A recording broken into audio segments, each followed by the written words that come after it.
Good morning, good morning, good morning, good morning, good morning, good morning. Turn that down a little bit. There we go.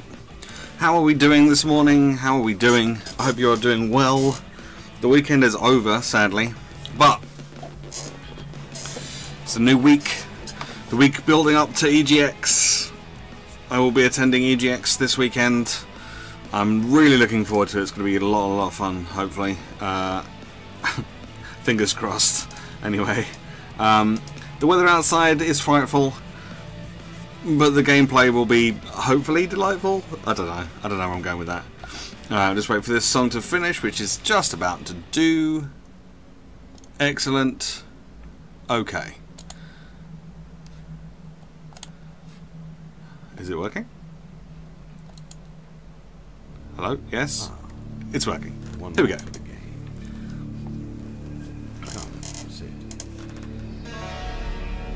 You have passed the 13 gates,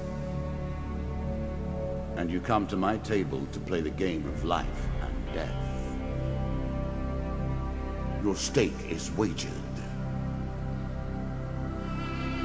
I refuse none who come here, yet I say, turn back.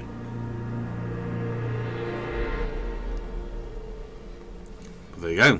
So we're playing A Hand of Fate today. It's not something I've ever played before, and I picked it up at some point in the past. I literally have no idea when I picked this up. It might have been part of a bundle. It may have been that it was just on Steam on the sale, and it's one of these games where I'm like, that looks pretty cool. I kind of like the idea of this. So it kind of plays on my my card game. Wow, why is it so loud? Is that loud to you guys? Yeah, that is pretty loud. Let's just start, and then I can change the volume. One lives and one dies. Let us see what you are made of. Spitter.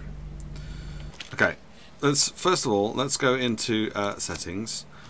I've already turned it down from where I made sure that it was like working and stuff.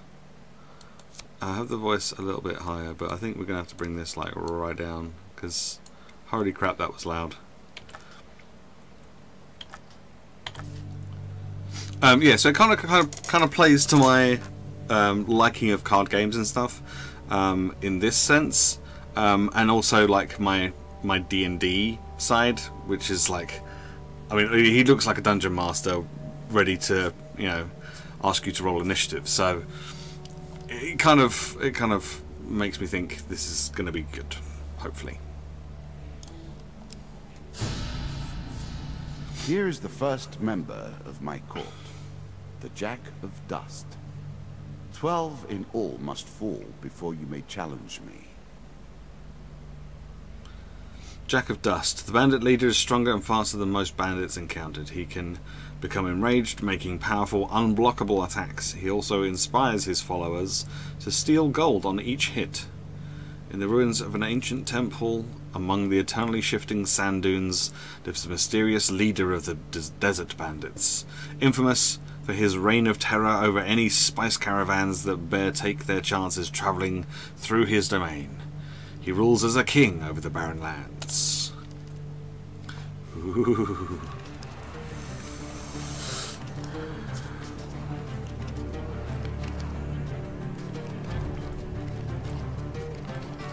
Let the cards fall where they may.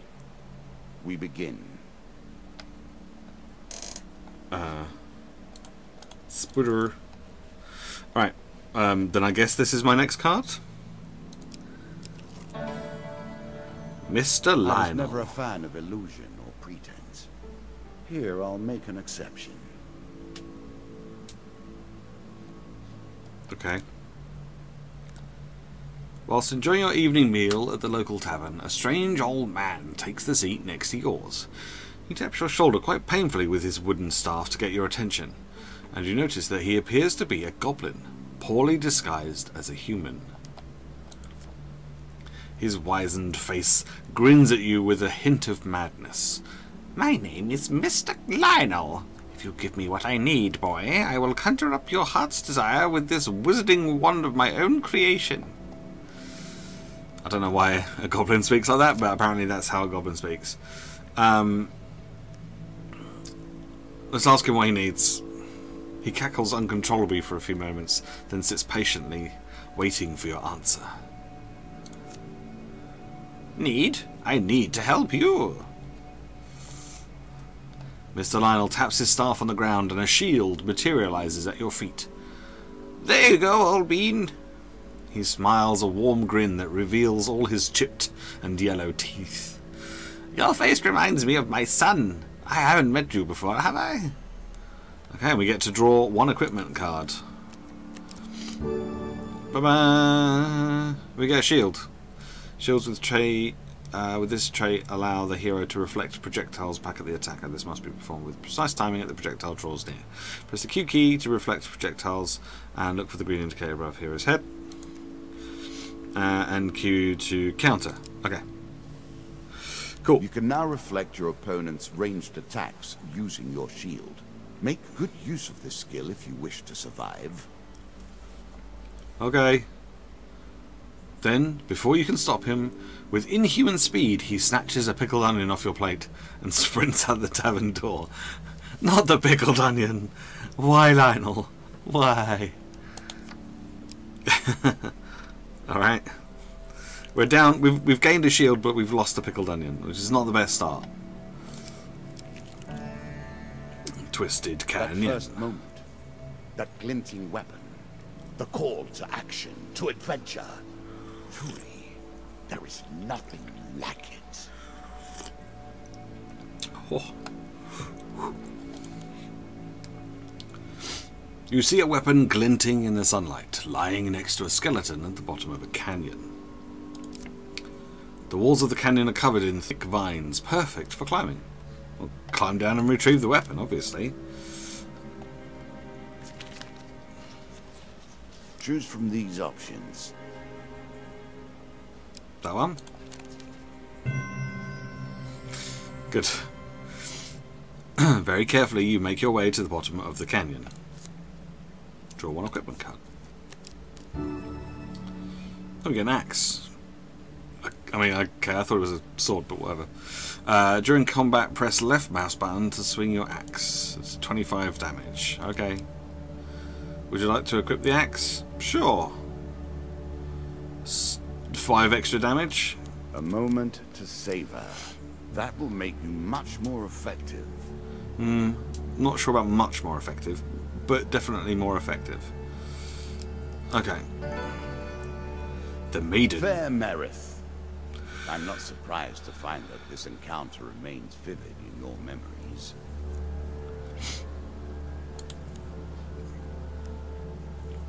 One day in a shady forest you encounter an elf maiden. She stops to greet you. I am Merith of Forest Folk. My people have long helped the mortals of this realm. What boon would you ask of me? Ask for supplies, I guess. That's the only thing we seem to have been losing so far, so we'll do that. This bread will sustain you for many days. Cool. I'm sure you're grateful for that. Nice. Good. The elders of our kind often say that we must retreat. The elders of our kind often say we must retread paths we once took in order to gain an advantage on the present. Farewell, mortal. Bye, Merith. Alright, last card. Friends. Down once more, seeking the heart of it all. How you doing? Oh, yeah, that's just how I play games. Stairs. You have discovered the exit to this area. Then let's take the stairs. You embark upon the next leg of your adventure. You're on the final floor of our simple map. Your opponent waits here for you. Find him. Ooh. If you defeat me, well, it is early to be talking about victories and losses. Let us see what you're made of. Okay. Hi, Prince. Hello. How you doing? Hope you are well. To be honest, I tried to stream how I would stream if there was people here or not, because you never know when someone's just gonna pop in or be watching on a host. And so if I just sat here waiting for someone to come in before I started talking, then I'd be constantly aware of whether I had someone there or not. So I just play, and if someone turns up and starts chatting like you, then that's cool, and if they don't, then I'll just carry on doing what I'm doing until someone does. Okay, choose my next card. The shop.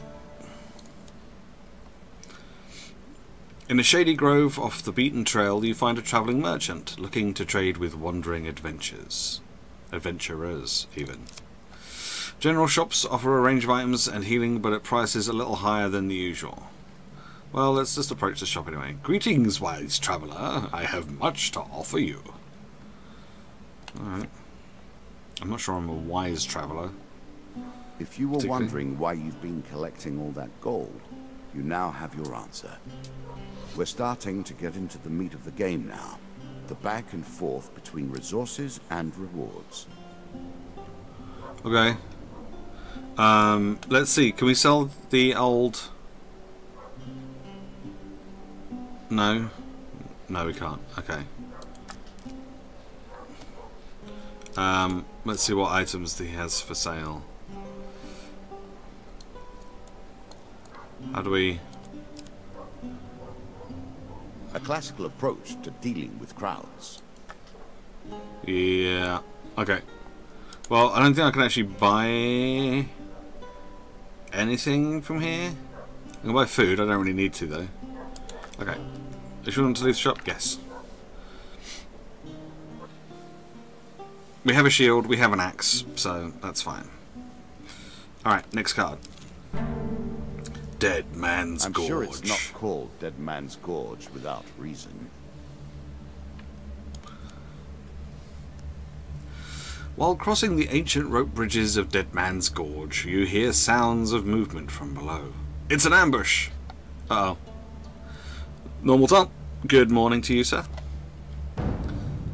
Alright, so is this our first combat?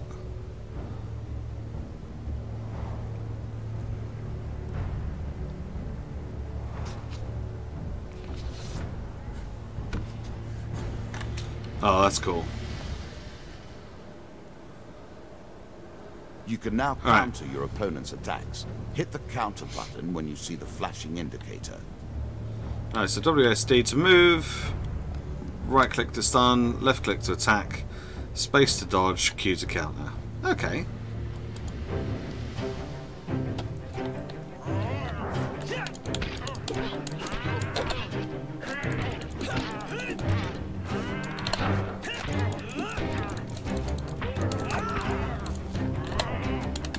Okay, I wish I could move the camera.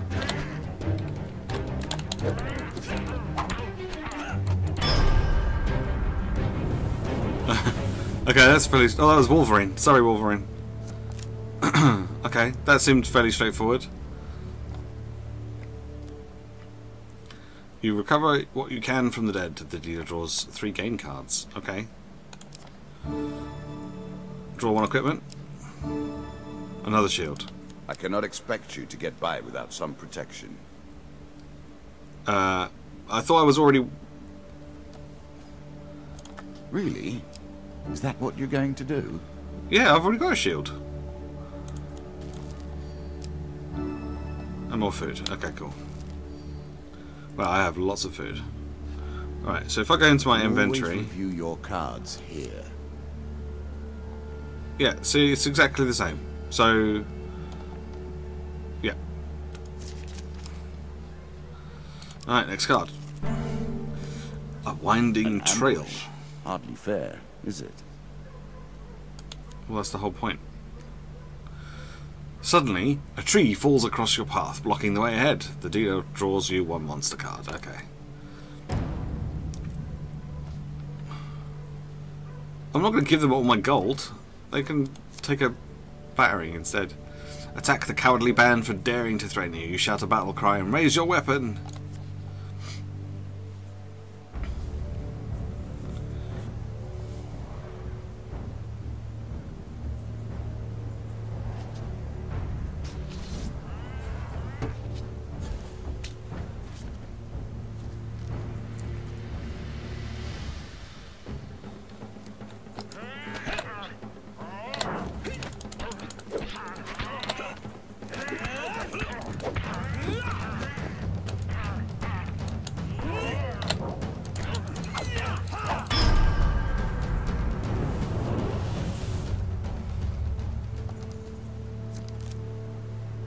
We did it.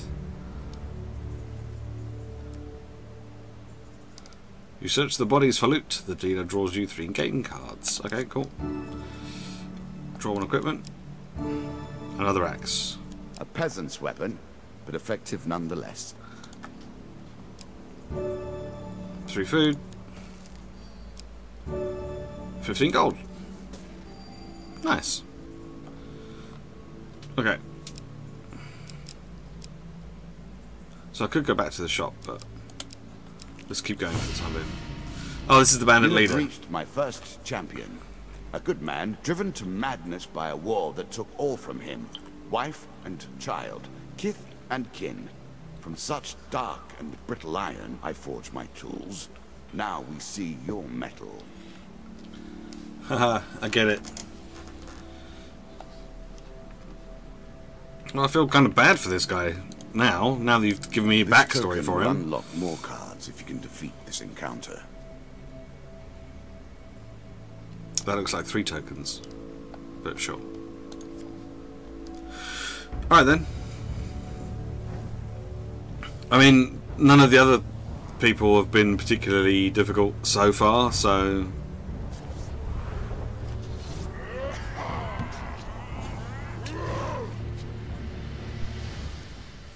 Oh, okay. Some enemy attacks cannot be blocked or countered. Get out of the way or stop them with your own counterattack.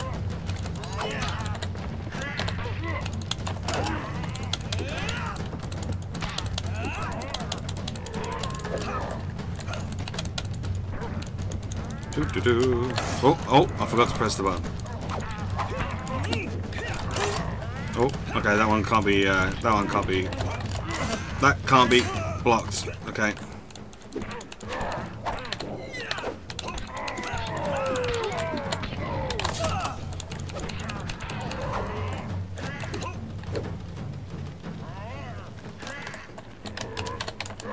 No, press the space bar.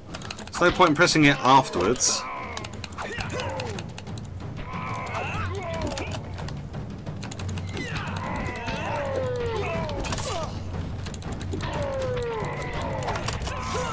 I don't... Oh, for God's sake. Okay, that didn't go brilliantly, but it's a bit clunky. How was your morning? Not too bad. Not too bad. I hate it when games do that. They just go like, hey, here's some really bright white. Perhaps there is peace for him in the grave, poor soul. One champion has been sent to the cabinet. Yet we are only at the start of our road. You will face 11 more opponents who will test your strength, your memories, and your resolve. Few fall at the first hurdle. None reach the last. We have wagered, and you have won. You may claim your rewards, yet I will also claim mine. As you improve, so do I. Balance must be retained. Okay. As a reward for defeating the bandit Jack, you receive these new cards.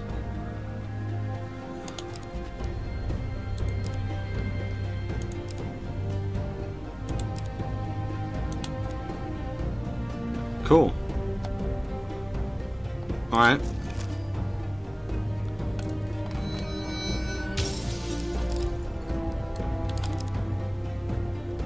Medium armor, chains of rage. Okay.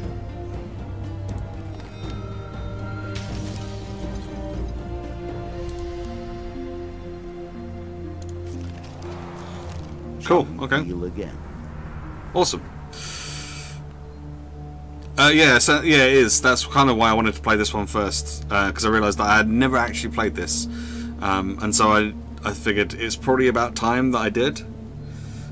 So Ah, good. Now you understand That's what I'm doing. the basics, we can begin in earnest. Your hero is returned to his beginning items. Our decks are reset. Welcome to the cabinet, home of the members of my court. oh, okay. So that was just the intro.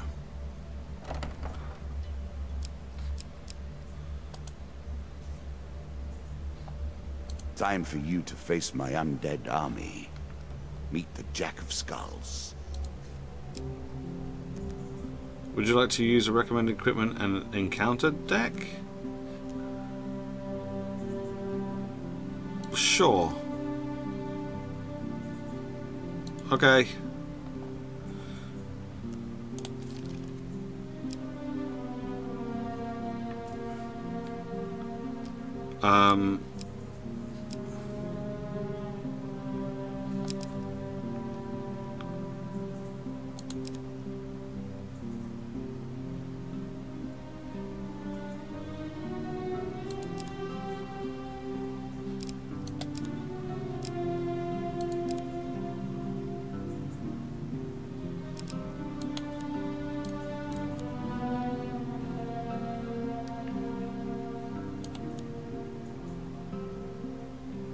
I'm not really sure what I'm doing here. Honestly.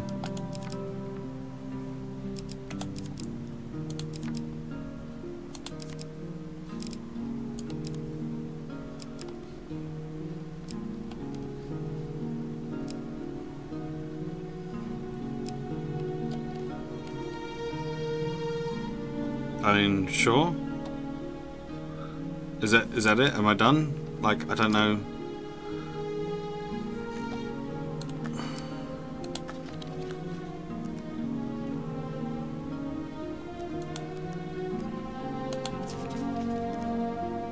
Welcome to the wildcard update for the Hand of Fate. This update adds different fates that you can select in order to change the way the game plays. Each fate provides different modifiers to play. Okay.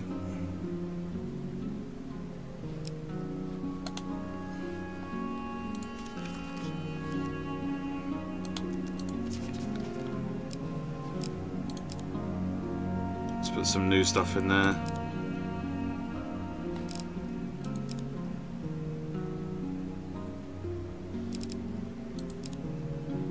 Some cards are locked and cannot be removed from your deck. Okay. Fine. Yes, stop asking me. Okay. Show deck. Right, good. So is this my... That's my deck. Right, okay. I think I get it now. Right.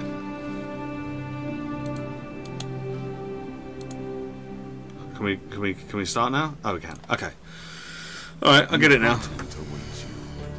It will be You never finished it? Complete your run. I will add my own cards to the deck. How boring life would be without a little spice.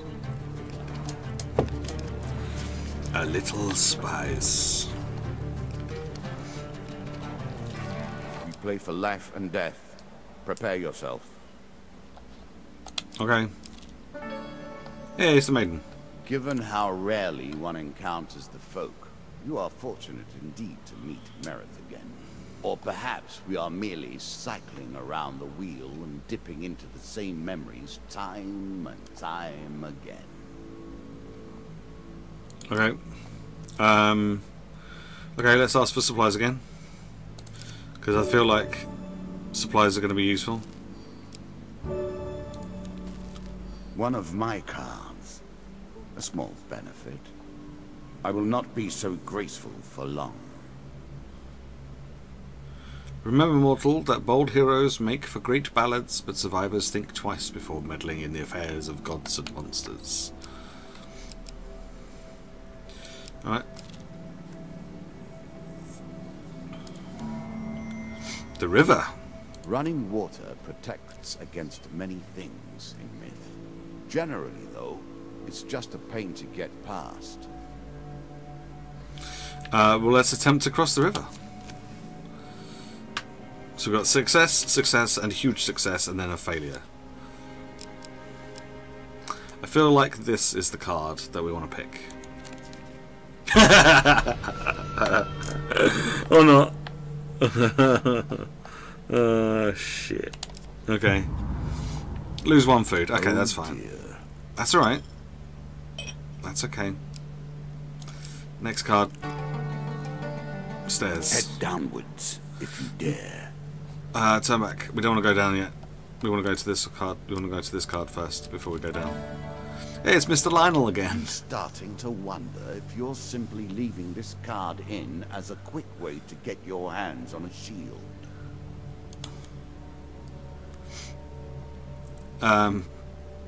Okay, so it's Mr. Lionel again.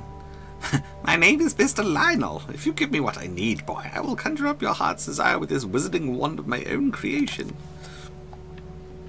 Ask him what he needs. Oh, excuse me. I didn't have time to mute my microphone. Sorry. Confirm masochist? Yeah. Okay. Oh, damn. Okay, cool. Every third encounter does not consume food. Press right mouse button to shield bash a target, stunning it. Nice. And then he's off. Bye, Mr. Lionel. Bye-bye. Alright, let's make sure that we have that equipped. We do. And we have the rusty axe. Okay, cool. Now we can go. Deeper towards our foe. Take the stairs. Alright, so we've got a relatively decent shield, Many but we have don't reached have this far. Further, in fact. don't have a very good weapon though. I do not know if you have what it takes to do better than they did. The Twisted It Canyon. lives in every game. That initial moment where things begin. I have worked on these cards all my days, and the canyon has been there from the outset. Hmm.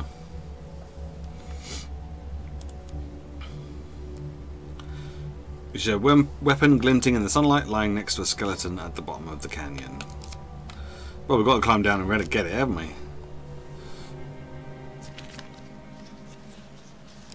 Okay. Let's try this one again. Okay, cool. Success! You can very carefully make your way to the bottom of the canyon. Oh, damn. Equipment with this trait strikes fear into the cold hearts of the undead. They will sustain more damage and may not be resurrected around such holy relics. Nice.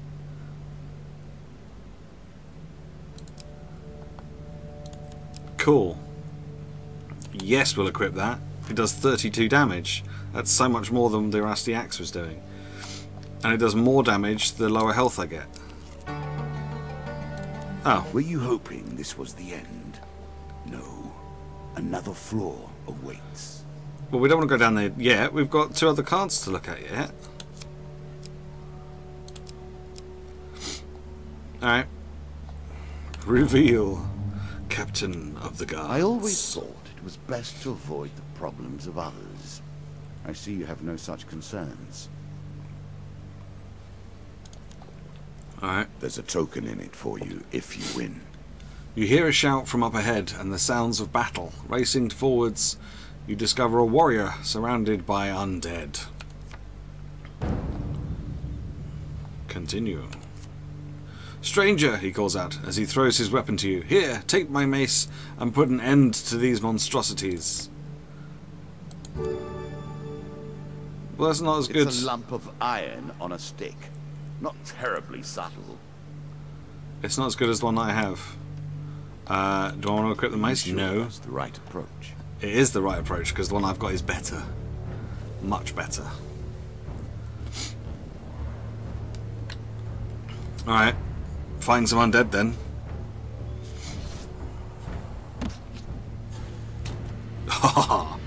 Yeah. Alright then.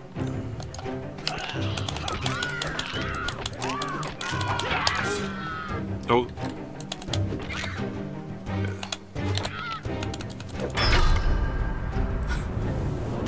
Oh, okay.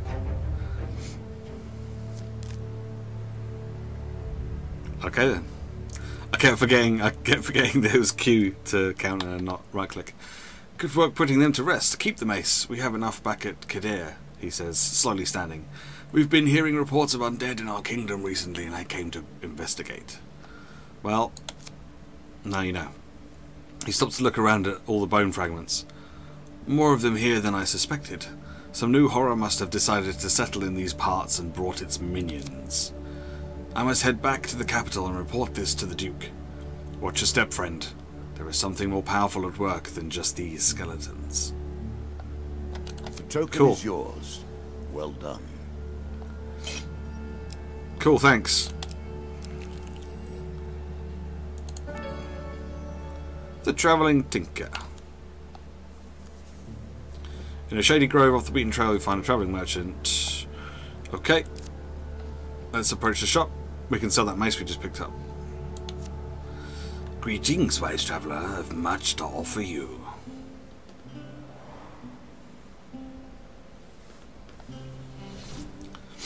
Okay. So let's go to sell. Let's go to sell this mace for $4. 4 huge bucks. Yes. Continue. And then buy food. That's $11 for 3 food. That seems like it's rather a lot.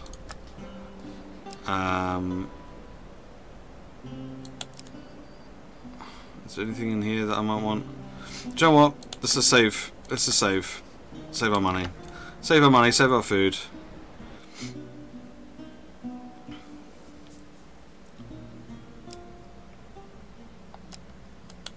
Okay. I'm back to the stairs. One more step down, and we may see the end of this, or another set of stairs. Take the stairs.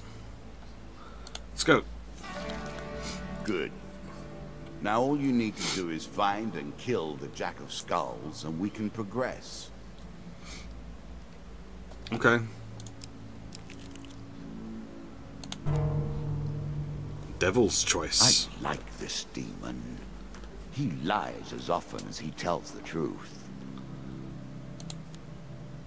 Win this and claim my token. A cloaked devil appears in your path. I'm here to test your strength, so-called hero. Choose your foe. Sure, let's have the 2 skulls. Since that is whom you wish to fight, I think today I shall make you fight the others instead.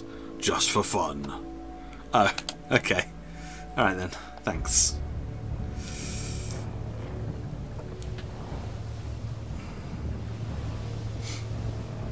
Oh, we're fighting on a ship. Okay.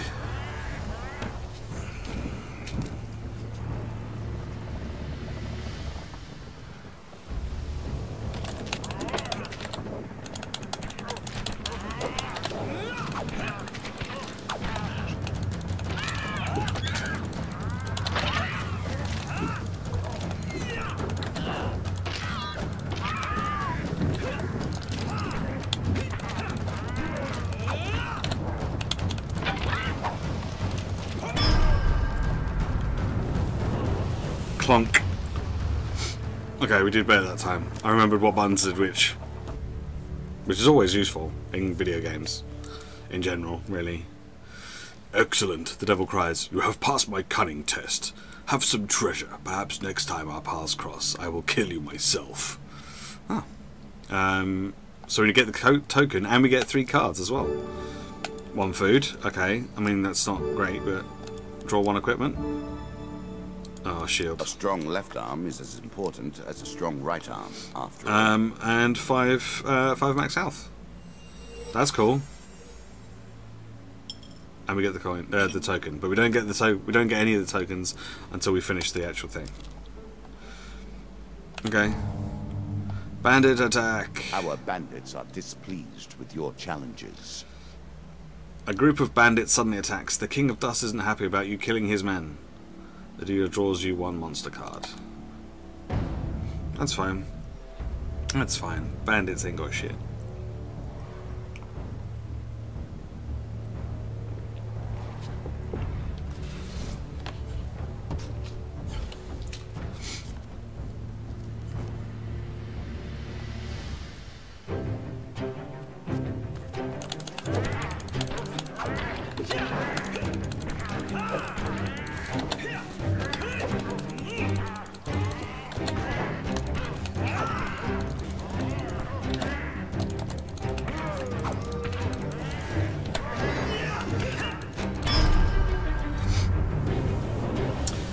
Okay, now that I've kind of got the hang of the combat, it's not that difficult,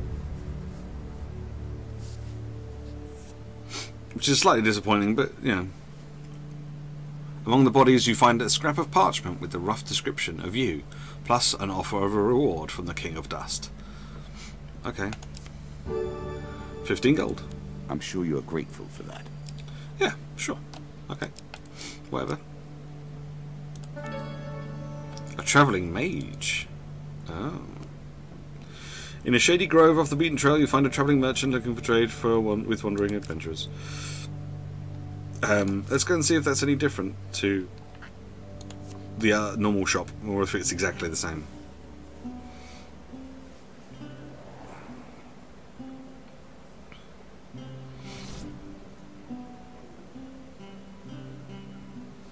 Well, let's sell the shield that I picked up, because I don't need that.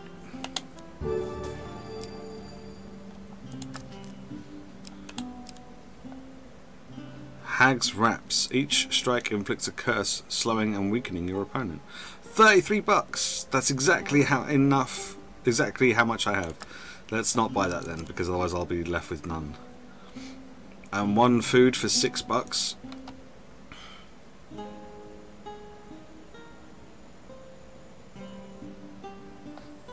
Okay. Seems like a bit of a rip-off, but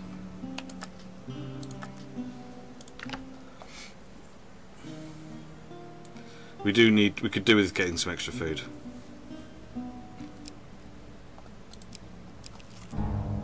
Ambush. What did you think would happen with a card called Ambush, eh? A slight rustling behind you is all the warning you get that your life is in grave danger. More bandits. That's right, we can deal with bandits. Bandits are easy.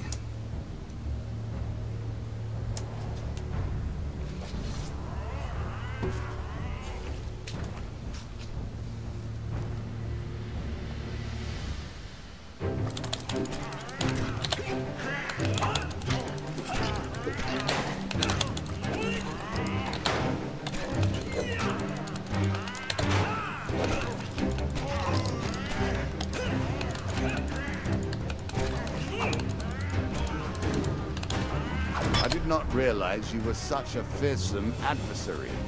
I will bear that in mind. Raw. I am a fearsome adversary. This is what I was looking for. You show some aptitude for the game. While searching this will not be as boring as I thought. While searching the area for anything worth salvaging, you realize that one of your opponents is only pretending to be dead. Well, we gotta sneak up and kill them. I mean, I don't know why we have to sneak once we've just, like, beaten them half to death. Ugh. Taken by surprise, you are knocked to the ground. When you recover, you find yourself alone with the dead. Okay. I mean, that doesn't really make any sense. If they're pretending to be dead after I've just been beating the crap out of them, I don't know why I'd have to sneak up to them, but yeah, whatever. The Jack of Skulls. The undead. Of all the players in the game, these are the most dangerous in the world, yet in no natural form. A wrongness, an error, cheating. This tenacious undead is unusually difficult to lay to rest. In addition to sheer strength, this skeleton has the power to revive recently defeated skeletons in its close vicinity. Serving as captains to squads of lesser skeletons, these unholy abominations strike fear into the hearts of all warm-blooded folk. For until this fiend is defeated, their legions are effectively endless. Yeah, but we've got a holy weapon, so... And a token if you succeed. This will be a piece of cake. It's a piece of cake to bake a pretty cake. And to kill the undead. Very similar.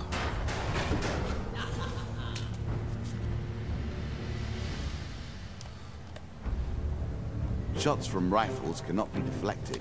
You would do better to avoid them. Are you agile enough?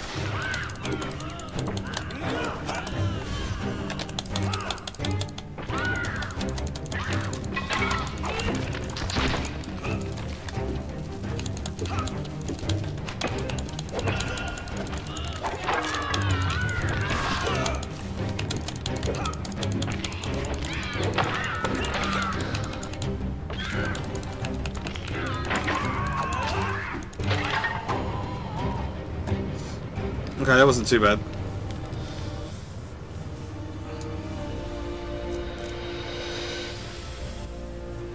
Why does it do that?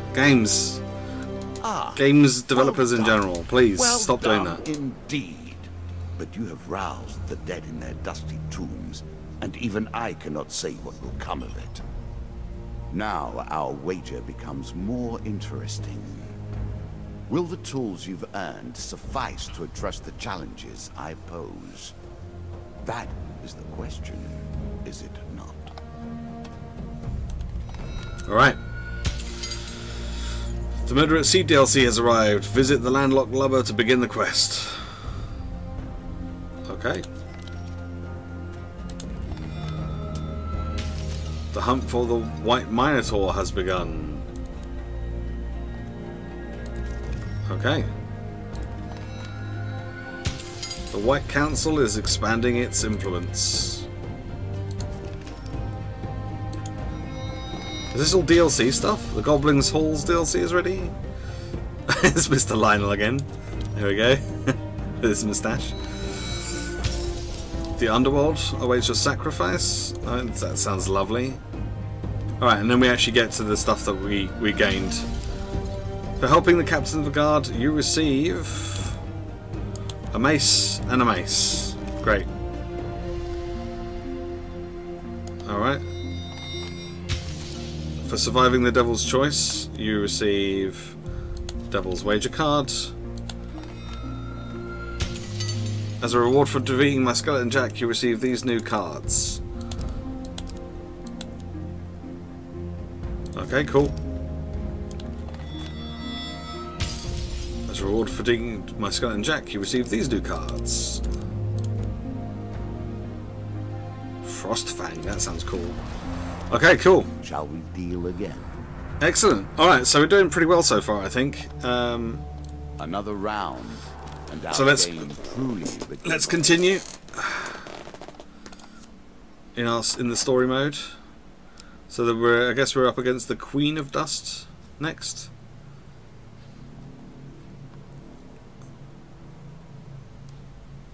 A bold woman, this one. She did not collapse when the Empire did.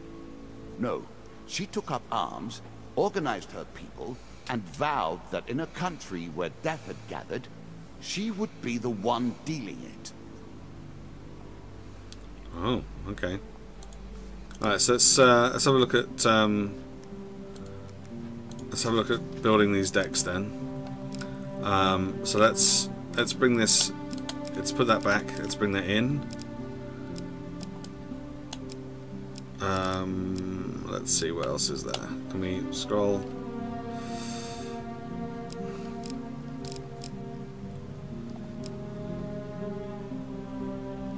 Okay, so let's put the normal shield back and the axe back because we don't really need those.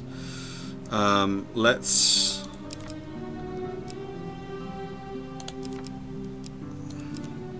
Oh, we can have one more. Okay, well, let's just put a sword in then. There we go.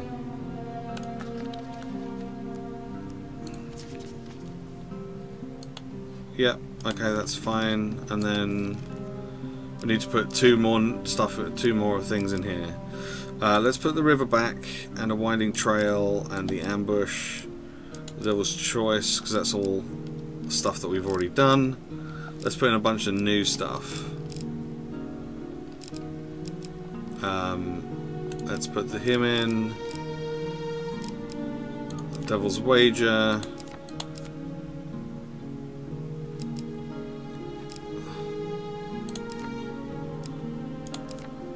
There we go. Okay.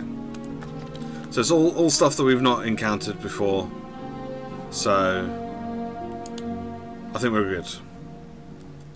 Alright, let's see how this goes. Now we play for the cup. The first of my symbols.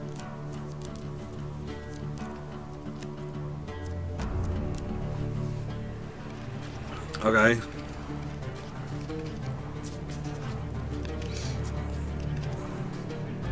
I wonder if this little spider's got a name, because they keep crawling around. I've added some cards to spice up the game. In addition to the pain and gain decks, there are now blessings and curses. Oh, good. Choose your steps carefully. Great. I thought we took the Twisted Canyon out. Okay. Yeah, well, let's climb down and have a look at the weapon then. Let's just try not to fail horribly.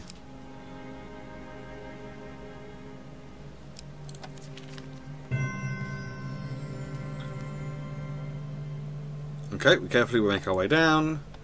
Let's draw an equipment card. Be something good. It's just a generic sword. Okay, well that's fine. Would you like to equip the sword? No.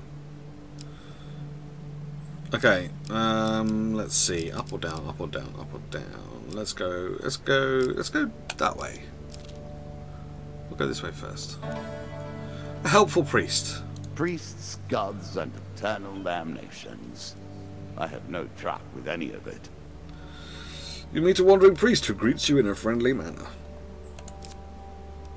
For a small share of your provisions, I will bless you in the name of the old gods. Give the priest half my food?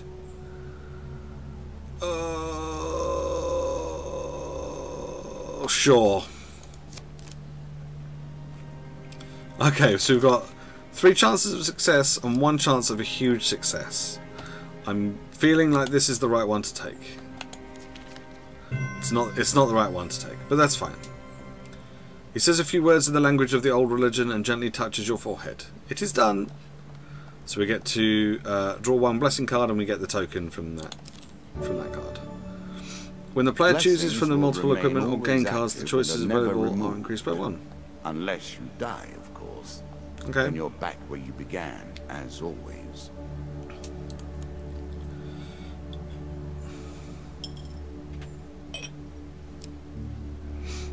But we do need some food.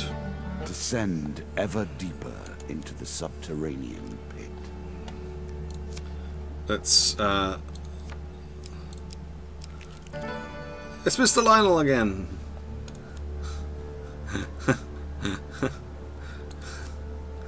Yep. Ask him what he needs. I need to help you. Draw 1 equipment card.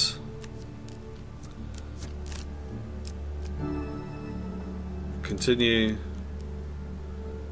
Continue. Okay.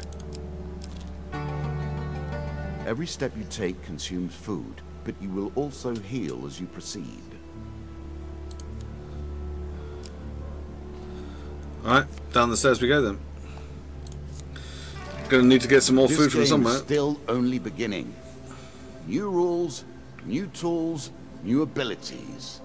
We have far to go as yet.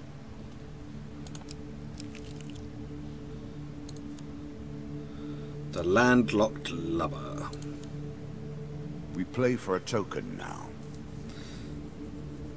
The door to the landlocked lubber opens with a creak, breaking the silence like a thunderclap in a tomb. The proprietor greets you. Welcome, traveller. Before I can treat you with our hospitality, I must ask you a very important question. Have you seen, heard, or, God forbid, smelled a kraken? Explain that you've never seen a kraken. Consider yourself lucky. There is no more foul a beast than the kraken. I am Carlo. Welcome to the landlocked lubber. After giving you some time to enjoy the warmth and some stale bread, Carlo approaches you. I've heard rumours of boats going missing from the small village port of Nulwich. No survivors, no witnesses. If there's no survivors and no witnesses, how are the stories? How? It's not possible. Nulwich port is run by bandits, thieves and smugglers. There's no way to know what's really happening there. Perhaps you could have a look around and find out more. I would go, of course, but I have this place to look after. Carlo gestures to the empty, damp-ridden flea hole that he calls home. This card's token is now yours. Take the token. It is yours. Sweet. Cool. Alright. Let's go this way. Hitch a ride. Better than trudging along a muddy road. Certainly. You found a friendly trader willing to let you ride his wagon. Okay, let's hitch a ride. You embark upon the next leg of your adventure. You are close on her trail, and more confident than I had imagined. Perhaps you will play beyond this mark, and we will see your true mettle. Well, you're not going to see anything if I starve to death, because apparently that's what's going to happen. Oh, rockfall. A terrifying walk to get to the Queen. So many potential places for an assailant to get the upper hand.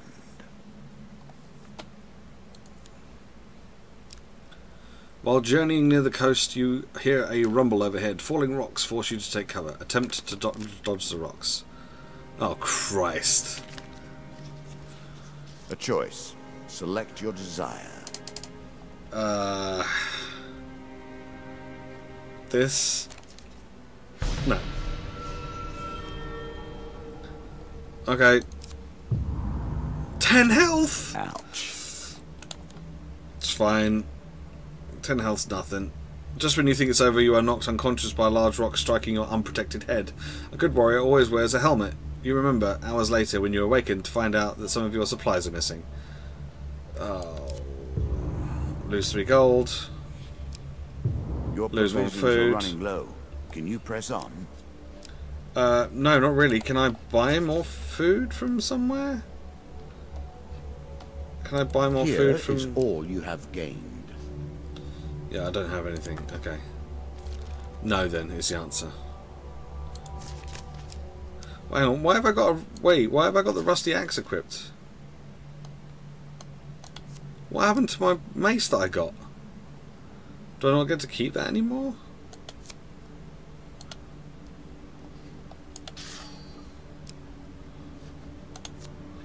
Oh, does it reset each time? I guess it resets each time.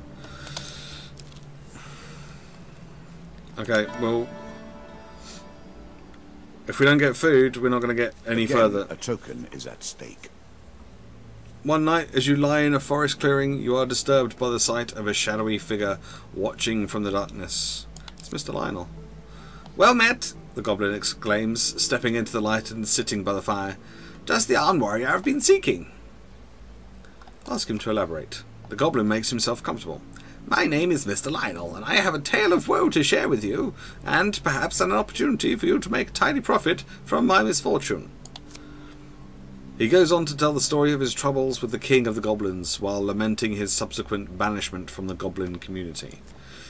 The king could have shown leniency, he concludes, given that his daughter and I were both drunk from the excellent Dulcian brandy served at his coronation.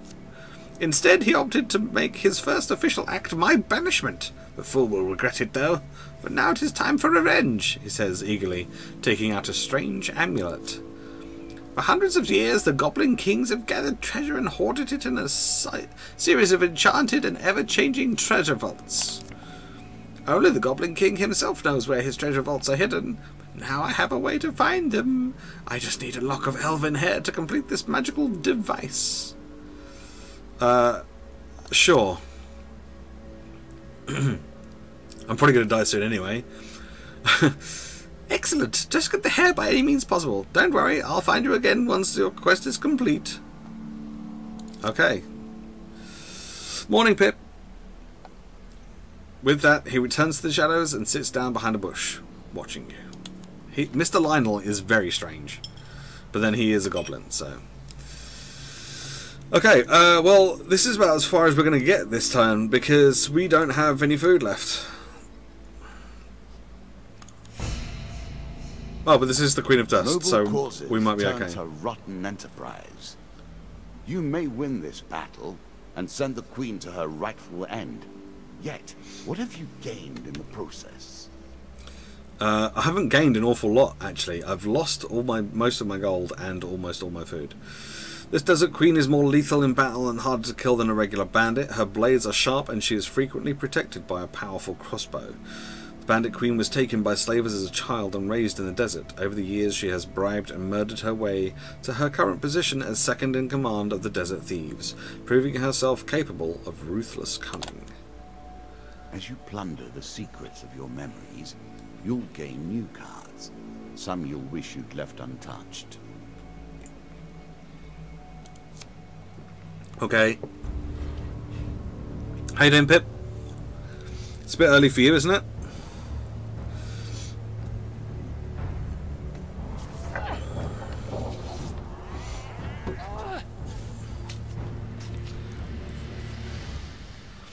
Oh damn, she does actually have a massive crossbow. Okay.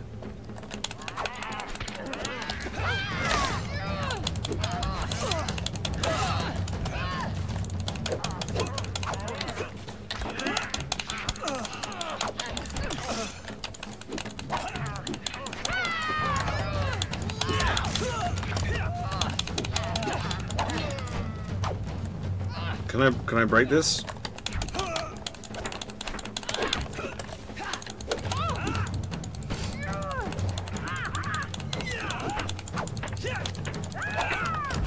Okay.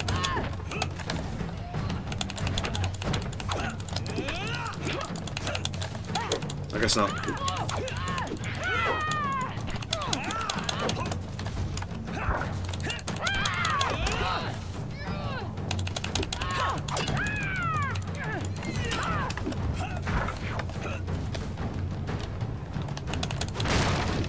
Oh, I can break it. Okay. It just took a long time. You got woken up? Oh, I'm sorry. I was going to reply to your message that that you sent, but I didn't want to wake you up. So inevitable, I suppose. So often those who beat plowshare to sword die by the grim instruments of their industry. Still, okay. She fought well and bravely, which is all I expect from my pawns and players. Okay, so goblet upgrades. Stronger counterattacks. Your counterattacks do more damage. Increased stun. Your stunning attacks now render enemies dazed for longer. New starting gear. Your starting equipment has been upgraded. Bandit strength has increased. Skeleton strength has increased. Bandits now have throwing weapons. Okay. You have earned the first of the symbols of my power and passed the first gate. There is no turning back now. Previously I was merciful, but now I cannot be. It is begun. I crafted each of these cards over the course of years. You have taken them from me in mere moments. Alright, let's activate these and see what other cards we get. For dealing with the helpful priest, you receive a healer's ring card, a charity card, and a health potion card. Your meeting with Carlo of the Landlocked Lubber gains you this card, the Smuggler's Wharf. For joining Mr. Lionel's quest, this card gains a token.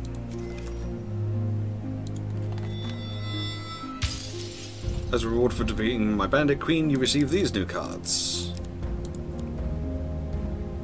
Cool. Blue Green Ash, how you doing? Good morning to you. You love this game? Good. I've not played it before. This is the first time playing it, but I'm enjoying it so far. It's pretty cool. As a reward for defeating my bandit queen, you receive these new cards: Fleet Cuffs, Armor of Cold, and a huge hammer. Nice. Come. Play again. We didn't get very good stuff in that last game, and we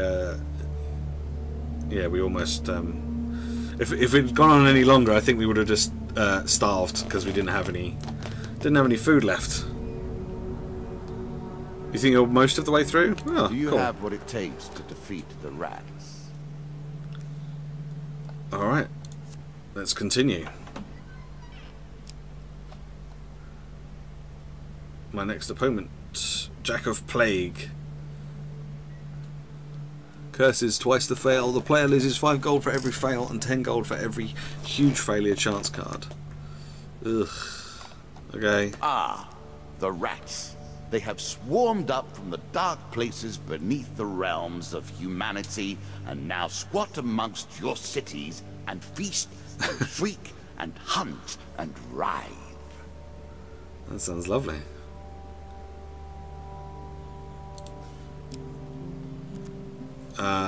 Okay, so let's have a look at the equipment list.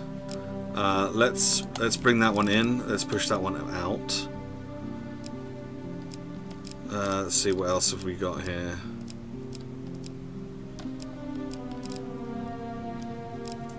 Let's put these items in as well.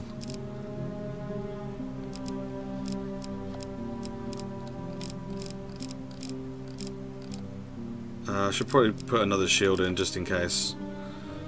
There we go.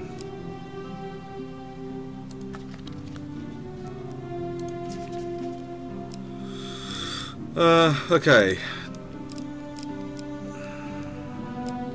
So let's take out Helpful Priest and Mr. Lionel because we've already done those ones. Let's try and put in some new ones if we can. These are all new.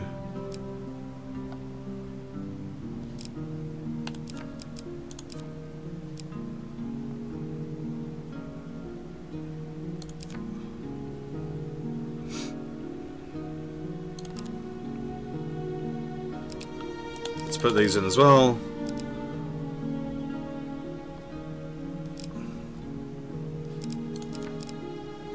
There we go. That'll do.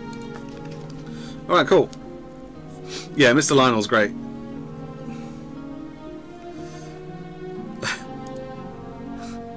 This is a goblin with a moustache.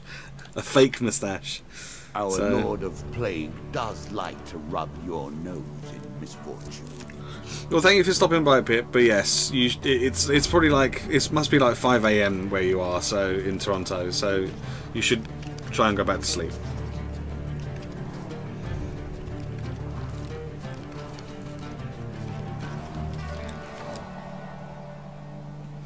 Okay, so we're back at 20 food and we're back at 10 gold. I think as far as our inventory is concerned, we have a rusty axe and a shield. So, yeah, we're okay for the moment. Hey, it's the maiden. Let us stake a token on their foolishness. One day, in a shady forest, you encounter an elf maiden again.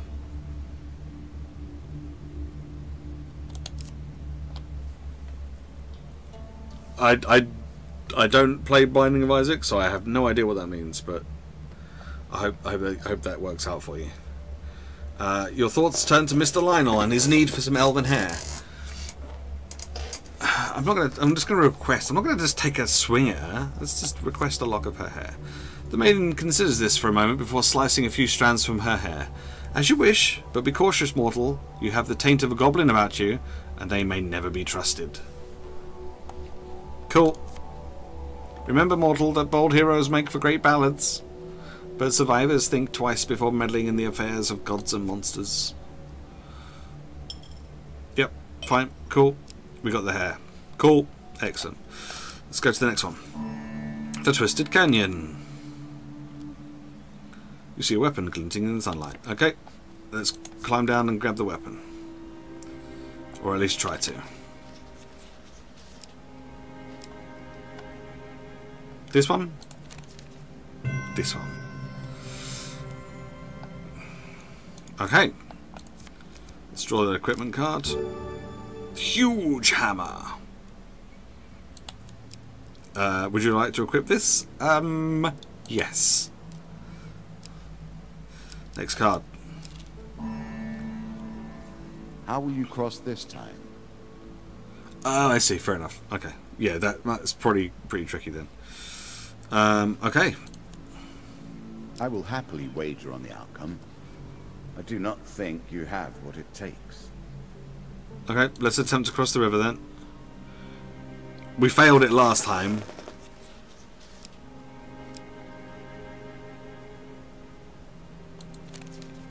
Huge success! Your light armor makes the crossing easy, and you even stop to dive for some shiny stones on the riverbed that may fetch you a few coins. Nice!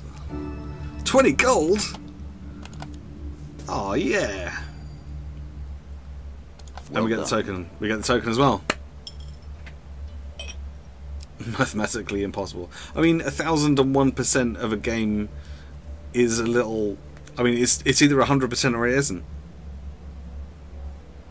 Like, yeah, it doesn't. That doesn't make much sense to me either. But I get what you mean. A horse is a fine companion. I'm sure you'll leave this one in time. You do not seem to have the temperament for friends, even in the animal kingdom.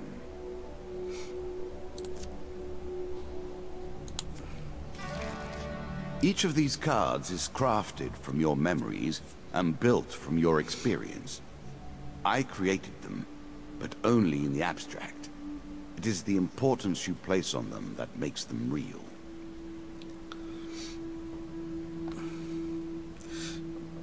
Yeah, that's why I don't play Isaac. Asleep in the forest. Spirits roaming the darkness. With the struggles, the boundaries are weaker than they've ever been. This token will unlock more cards if you can defeat this encounter. While sleeping in the forest, you are jolted awake by a voice calling your name. You see a vaguely human-shaped ghost rushing towards you. You are quick to your feet, weapon already in hand. The ghost stops abruptly, hands signaling that it means no harm. Its voice is weak and distant. You forget me already? Has this place already corrupted you so? I will lower my weapon. I should not be here. I fear his servants already know where I am. For a brief moment, the ghost's pale eyes feel achingly familiar. Please come home soon. You blink and the ghost is gone. At your feet is a bag of food. The dealer draws you one food gain card. The card's token is also yours. 3 food. Nice.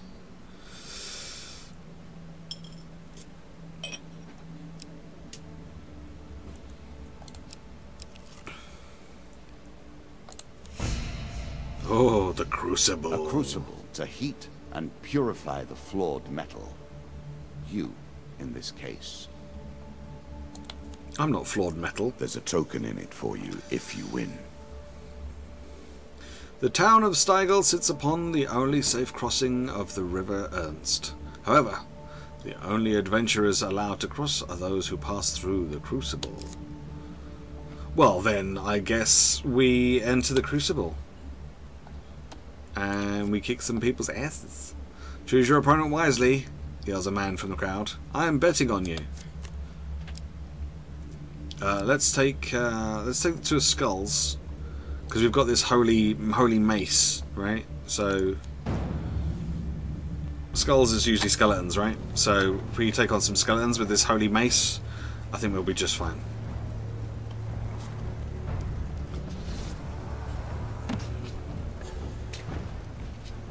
Oh, it's huge. Weapon ability? I have a weapon ability? Cool. I don't need it.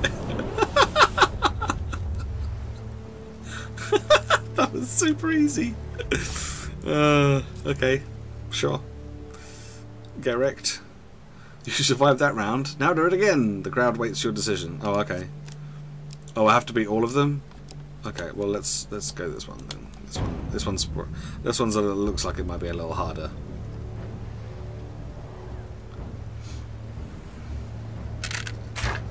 Oh.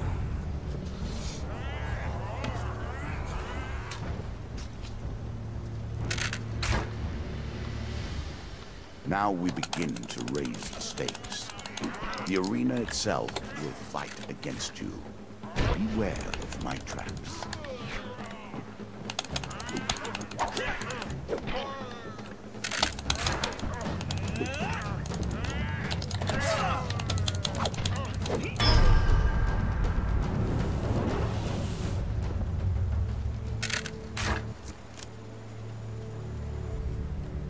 That was a little trickier, but only because I was trying to find out what my special ability did. After surviving the Crucible, you're paraded through the town and allowed to continue upon your adventure. A few random peasants throw coins saying, "You've made me rich, warrior." The dealer draws you 4 gold game cards. This card's token is now yours. Nice! 15 gold. Yeah. 15 gold. Yeah. 15 gold. Yeah. 20 gold. Yeah, I've got loads of gold now. This is crazy. I need to buy some food with it, I guess, if we can. The White Council. Win this and claim my token. As dusk settles, you arrive at a small village known as Lesser Dimsgate. The locals are gathered at a shabby-looking inn. "Something must be done," shouts a voice, raised in anger. "They took all our gold and food," one peasant wails. "Will nobody stand up to them?" Let's offer to help. "They went that way, not an hour ago." You easily catch up with the band of ruffians. They seem overly confident and are in no rush. As you approach, the one who seems to be their leader notices you. "Kill him," he commands, gesturing towards you. "He looks like a troublemaker." The dealer draws you 2 monster cards. Alright, we can do this. It's going to be like 5 bandits. Not too much of an issue.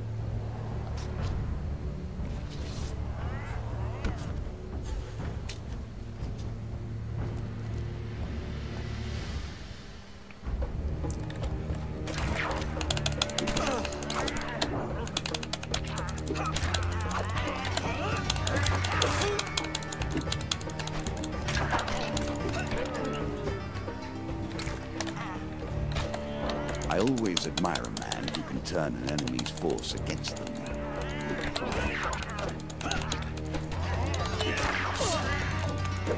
Okay, I'm going to move away from that.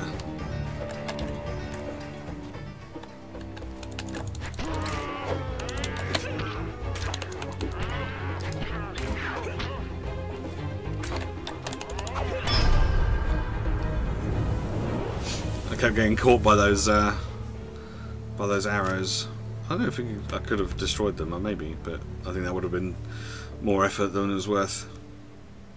You gather the stolen supplies and return them to the villagers, saying, "Those bandits will trouble you no longer." "Oh, they weren't bandits," a child explains. "Oh, they weren't bandits," a child explains. "They work for the White Council. It was our turn to give tribute." This card's token is now yours. You have a very deep voice for a child. Okay.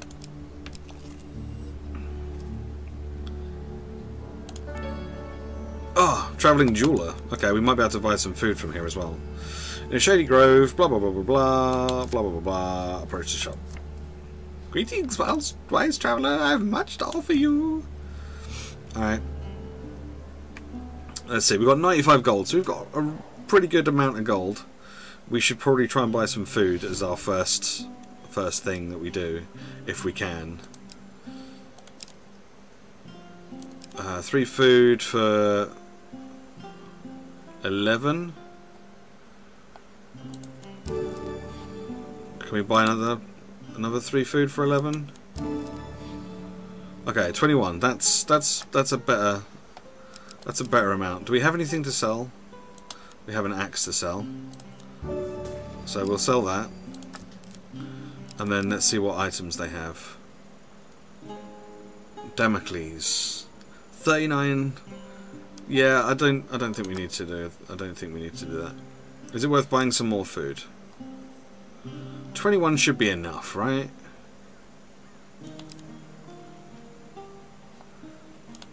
Tell you what, let's buy one more. I'm sure you're grateful there we for go. that. There we go. So we still got 66 gold and we've got 24 food. So I feel like we're in a much better position as far as that's concerned. We're still running a little low on health. We could do with a little bit more health, but we'll get that back eventually. Down once more, seeking the heart of it all. Take the stairs. Let's go. What brings you to play the game? Ha! I know you will not tell me. Like all the rest, you are silent. Okay, next card. A bandit attack. Bandits, eh? Make an enemy of one, and you've made an enemy of all. One can't help but admire their single-mindedness. A group of bandits suddenly attacks. The King of Dust isn't happy about you killing his men. Yeah, that's fine. Well, if he's not happy about me killing his men, he should stop trying to sending his men to try and kill me. I mean, it's as simple as that. If he didn't keep sending his men to kill me, then I wouldn't have to kill them in return.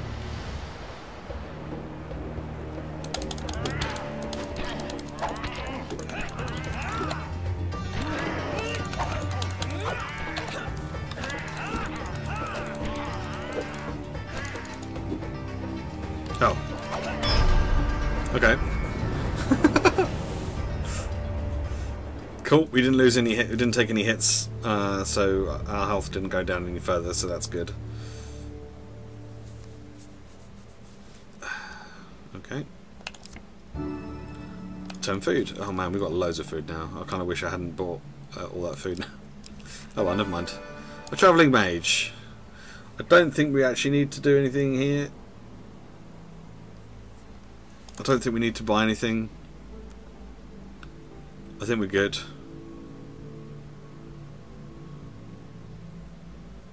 I mean, we can go and have a look, I suppose. They might have something of use.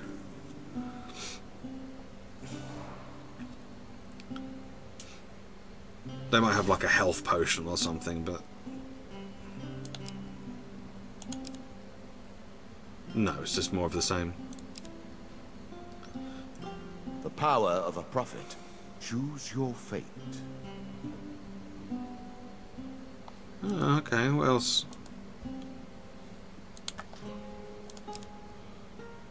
While all dragon relics are equipped, receive plus 50% max health and full healing intention, the more channeled the power, and the more dramatic is the result.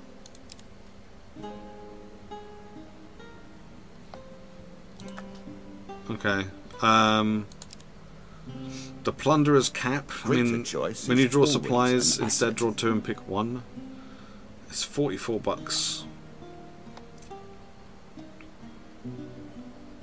Sure. Interesting choice.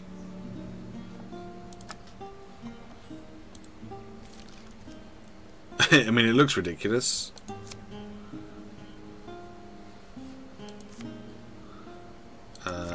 Yeah, it looks ridiculous, but yeah. Okay.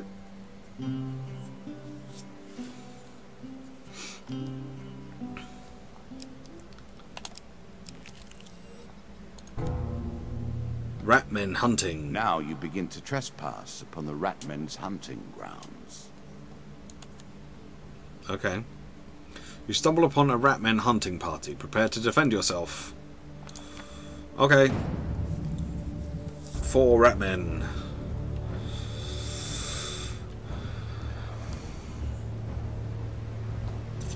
I mean, the dragon ring probably would have been cool if I'd had other dragon stuff, but...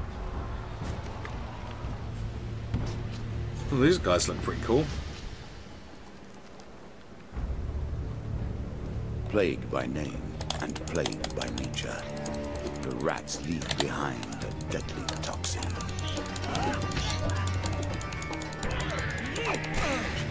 Okay.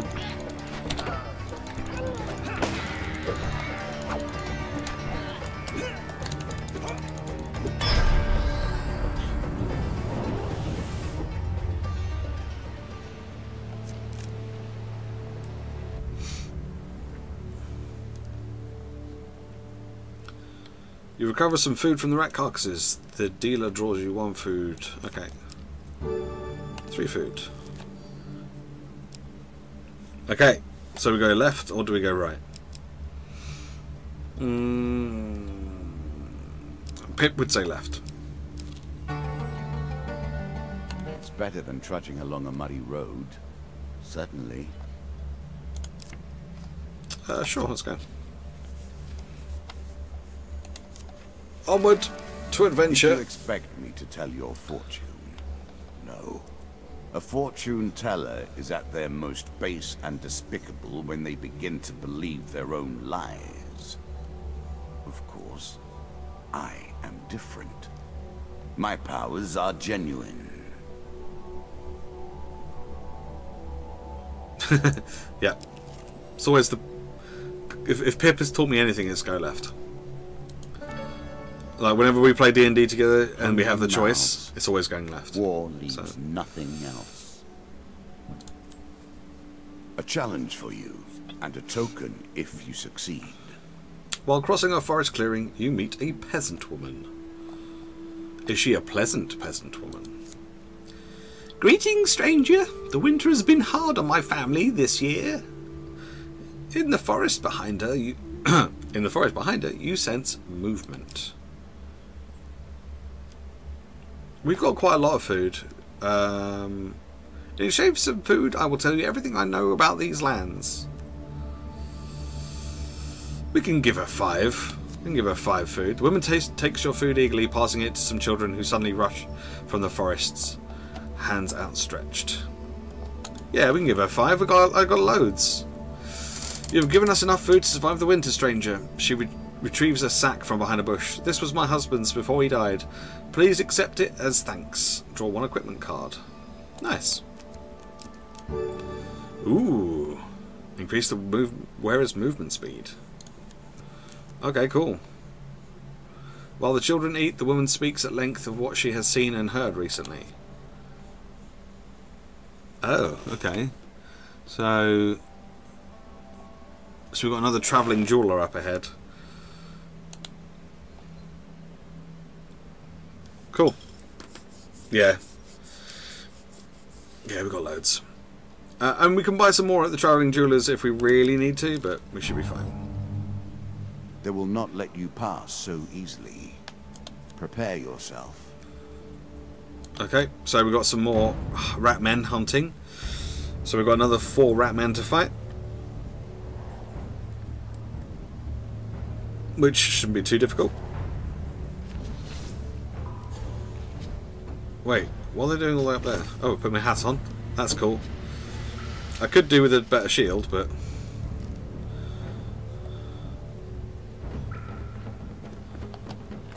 Can I break these? Well, I can. Good to know.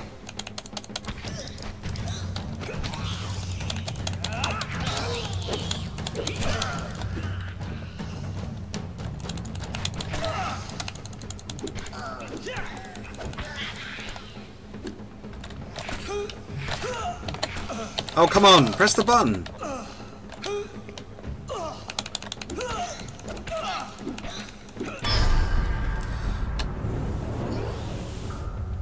He wouldn't move and he wouldn't do anything. I guess I was stood in that poisony stuff. Or something. You sigh as you search the body, finding nothing. If there were another way to stop this plague of rat men, Pay someone to take care of it, perhaps. Okay. I don't have a huge amount of gold, but we can always go and have a look, see what they've got. There's always a chance that they'll have something interesting.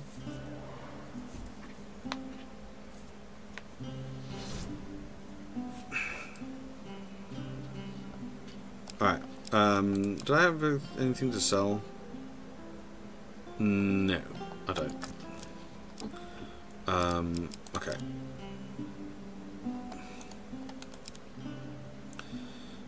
Whenever the player receives healing, they also gain +1 gold. No benefit if they were already fully healed. 17 bucks for that. I mean, that might not be the worst thing. Once per combat, press 2 to activate an aura that makes every successful strike drop gold. Don't have enough money for that.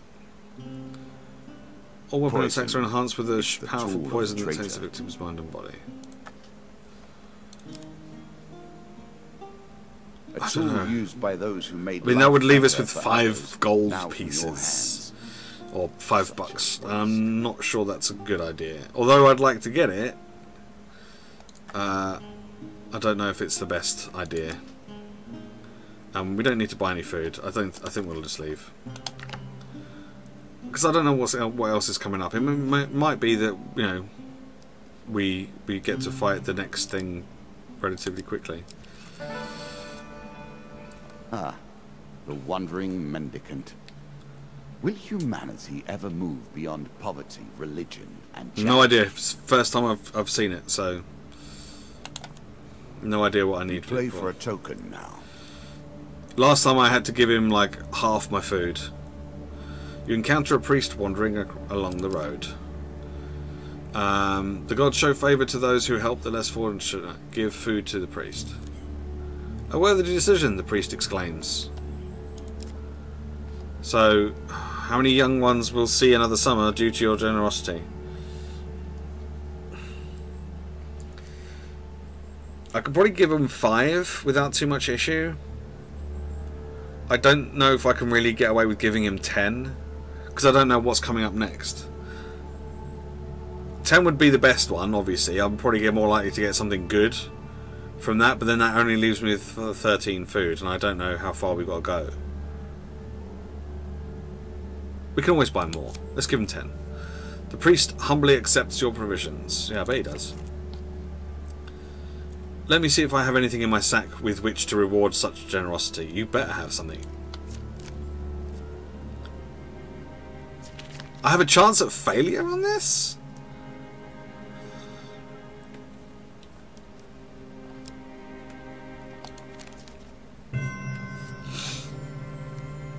Ah, the priest exclaims, and draws out a tarnished old ring. I'll have the kids polish it up first. In the meantime, take my blessing. So we get a blessing card. Treasure picker. When the player chooses from multiple equipment or gain cards, the choices available are increased by 1.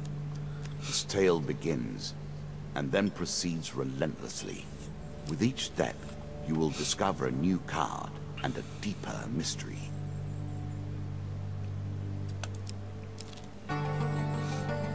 Forest escape. Ever forward, hunting for the truth. Your path forwards will take you into the forest. Okay. Hush. Can you hear the way his claws scratch the tiles?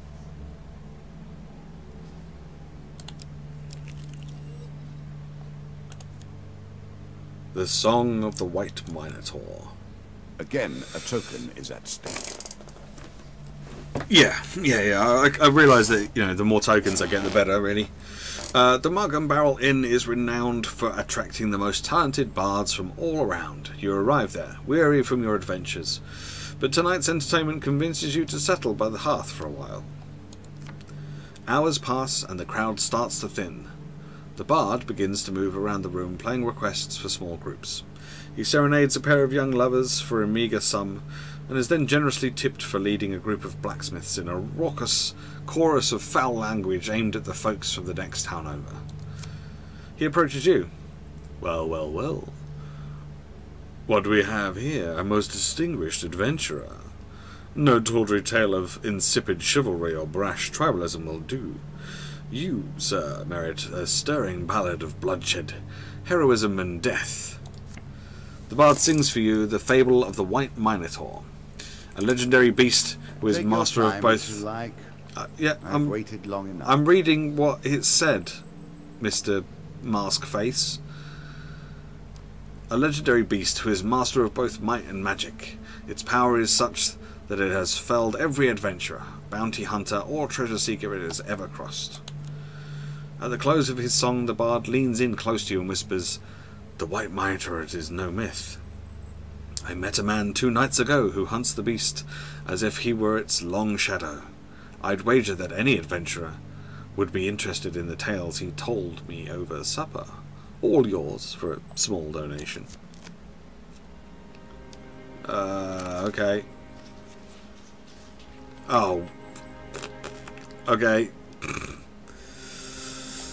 Yeah, probably. Yeah. I don't know. This one?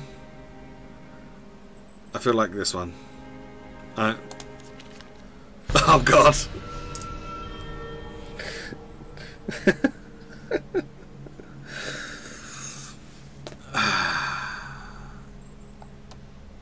I'm not going to pay all the bard. No. I'm not going to give him all my gold. I might need that.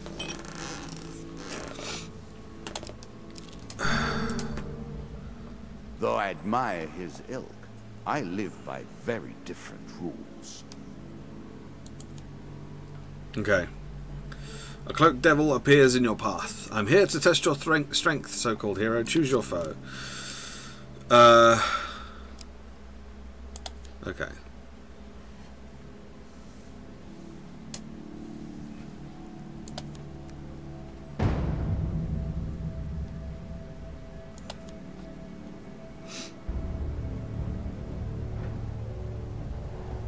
Yeah, but I mean, it's better than losing all my gold. At least now I still have some gold. If I need to buy more food, then at least I've got some gold to be able to do that. If I'd given him all my gold and I needed to buy food, I wouldn't have any, and I'd be stuck.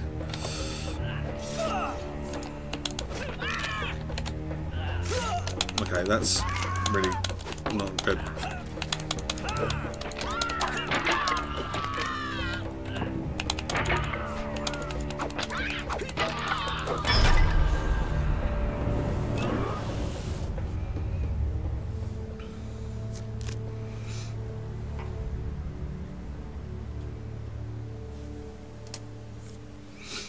Excellent, Devil cries. You have passed my cunning test. Have some treasure. Let's do that one. A little extra health, but it is only a momentary respite. Alright, so do we go up or do we go down?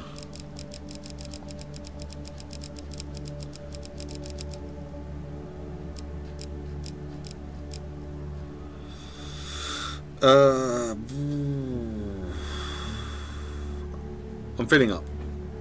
Let's go up. We're going up. A travelling healer.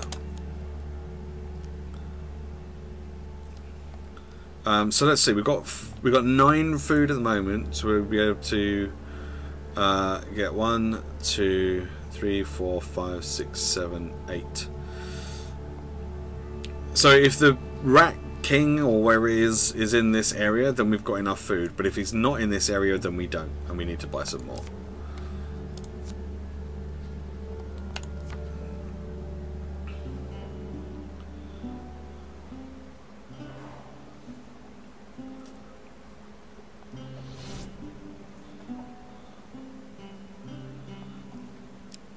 Oh, I can heal wounds, remove curses. 160? Holy crap. Do we have anything to sell? No.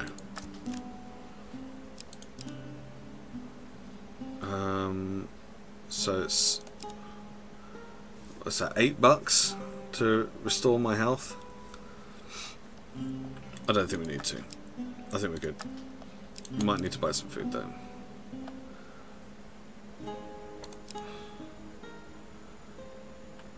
$11 for 3 food. That's gonna be virtually all my gold. So let's maybe just buy like 1 food, just to kind of tide us over. Okay, that'll do. Oh boy, 160 gold to remove a curse. It's pricey.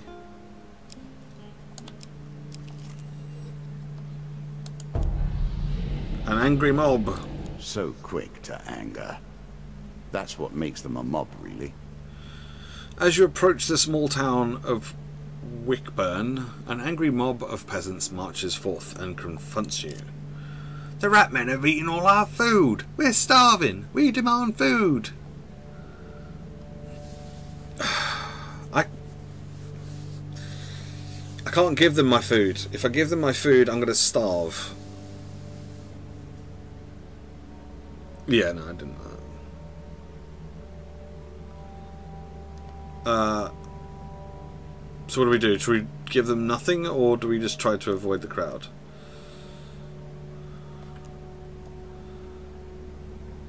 Let's just try to avoid them.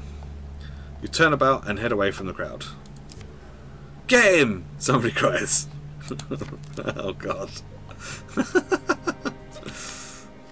Okay. Yes. The starving peasants don't have the energy to catch you in Newfleet. Okay, good.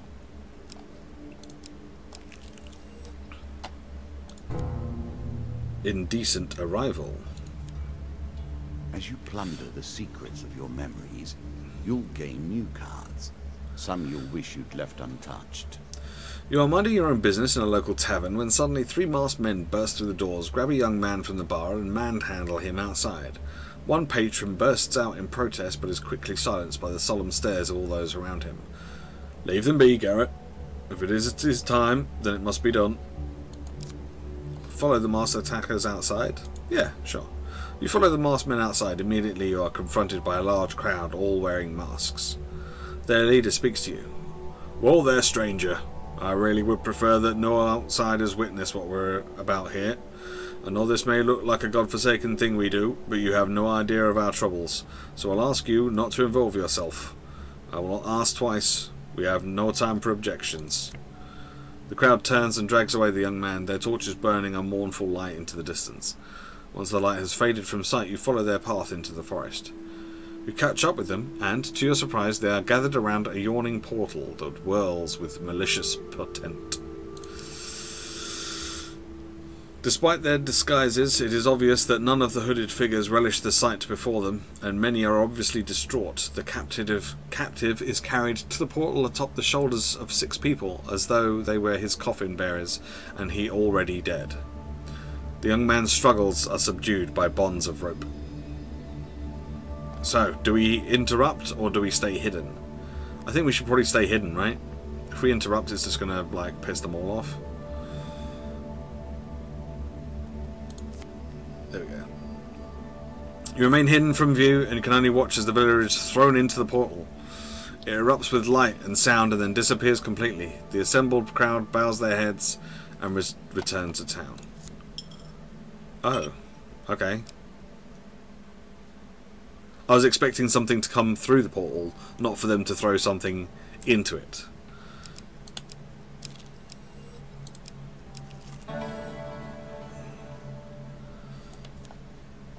Okay. Let's... can we get another food? Let's skip this bit. Let's buy 1 more food.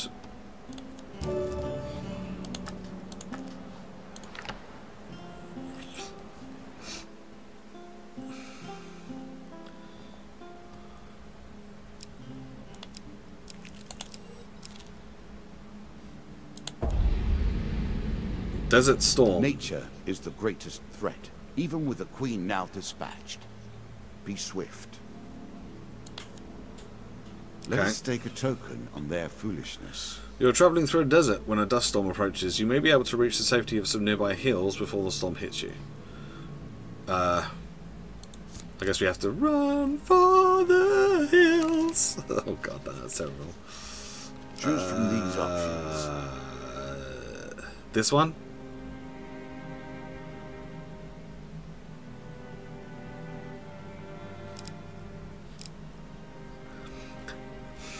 I feel like that is a good one to pick, but I know in the past when I've said this is a good one to pick, it's not been a good one to pick.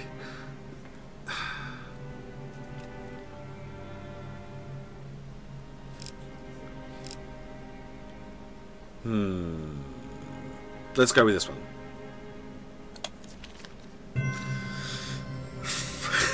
Sigh of relief. You reach the hills just as the dust storm arrives. This card's token is now yours. Here is your token. Well done. Cool. Dead King's Hall. Greed. If it were not for greed, then who would play at this game? You see an ancient ornate coffin in the main burial chamber. It may hold spectacular wealth, but it will surely be guarded. 2 monster cards. We meet the Jack again. Oh, the Jack and the Queen. Oh, good. No. Shuffled back into the deck to rise again to the top. As are we. Good.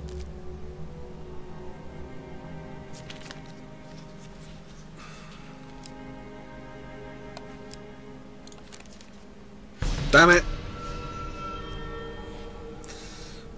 Oh, that's all my gold is gone. Okay.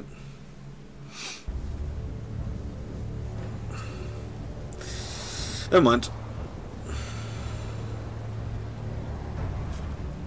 Does she still have her crossbow? Oh, she does. Oh, wait.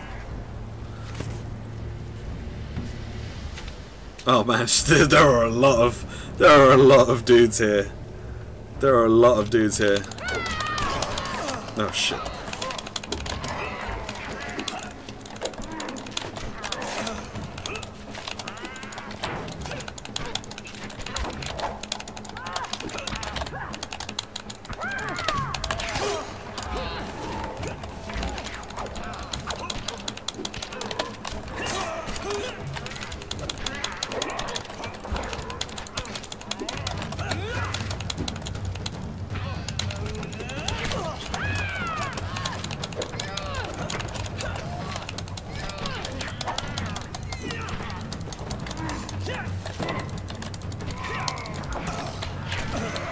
Ah, come on.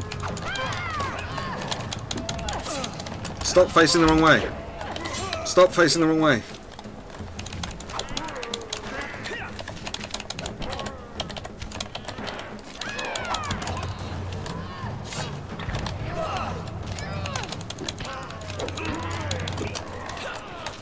Okay.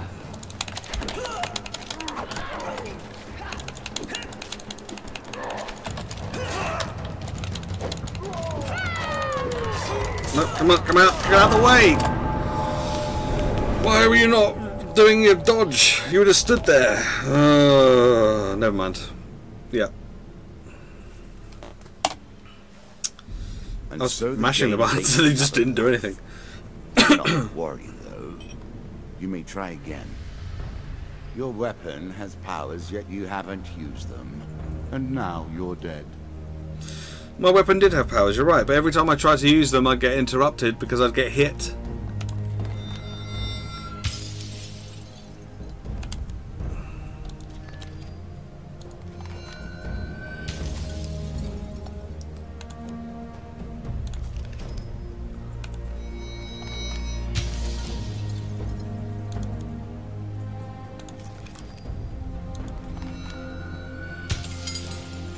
Well, I mean that's what I was trying to roll, but it just wouldn't let me. It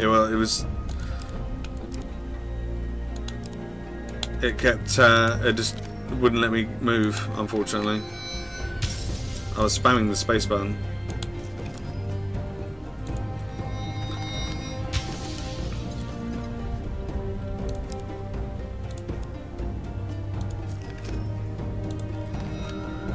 We've got a whole bunch of tokens though, so...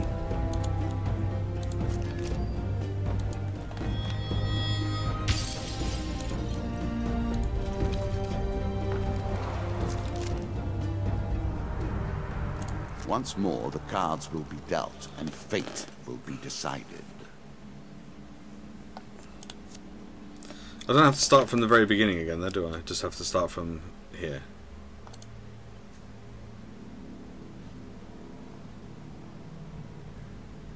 You face one of the fiercest of the Ratmen. I would wish you luck, but we play with fate. Alright.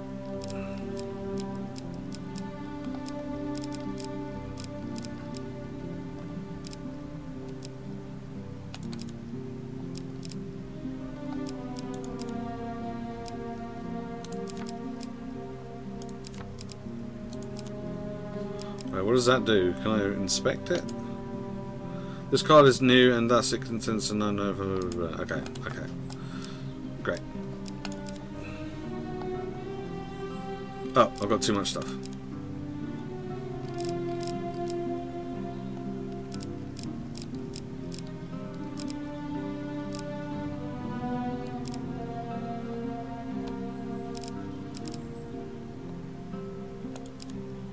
There we go.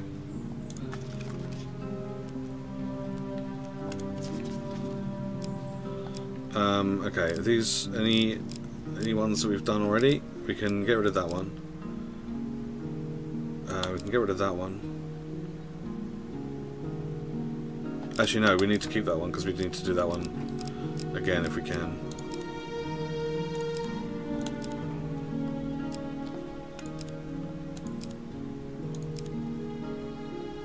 Okay. Let's see if there's any... Get some new ones in here.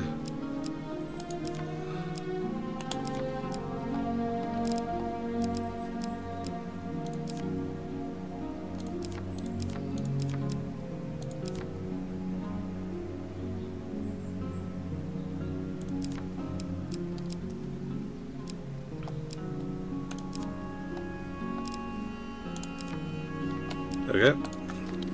So we've built our decks. So let's give that another try. Yeah, he's pretty good at dealing and shuffling and stuff, isn't he? At their heart, all games are about power, are they not? The acquiring of power, the retaining of power, and most importantly, the use of power. All right. Usury, the root of all troubles. In a busy market town, you are approached by a shopkeeper on the verge of losing his store. If you lend me the gold I need to save my store, I will repay you one day with interest. Do you know what? This early in the game, sure. Take all my gold. I made that After 10 steps, player draws 3 gold cards. I will have to rebalance that next time. Okay, so we're going to get our gold back in 10 steps, provided we can make it 10 steps. Okay, Twisted Canyon, cool. That means we should be able to get a weapon of some description. Obviously, we're going to climb down and retrieve it.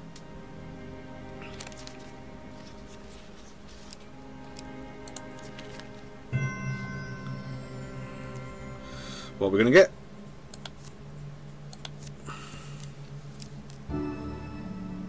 Nice. Equip it? Yes. As pleases you. Once the Ratmen begin to creep it's the angry towards mob. The edge of the town, anger follows shortly behind. Alright, we can give them half. We can give them half my food. This, as I say, this point early in the game, just sure. There you go. Take it. A horse is a fine companion. I'm sure you'll leave this one in time. You do not seem to have the temperament for friends, even in the animal kingdom. Wow. Do you understand what it is we do now? Or did I rush you through the rules, pushing you into the plague before you were prepared?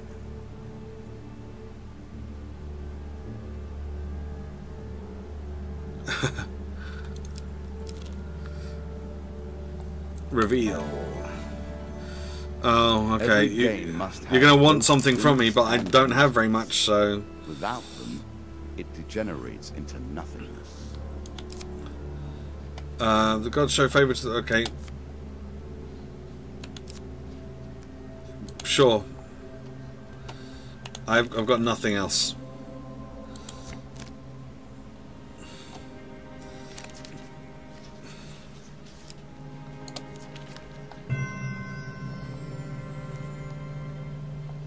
I could really, I could really do with getting some more food. Undead that physically strike the player may receive damage themselves. Okay, that's great. Well, we're not going any further anyway because I've got no gold and I've got no food left. So.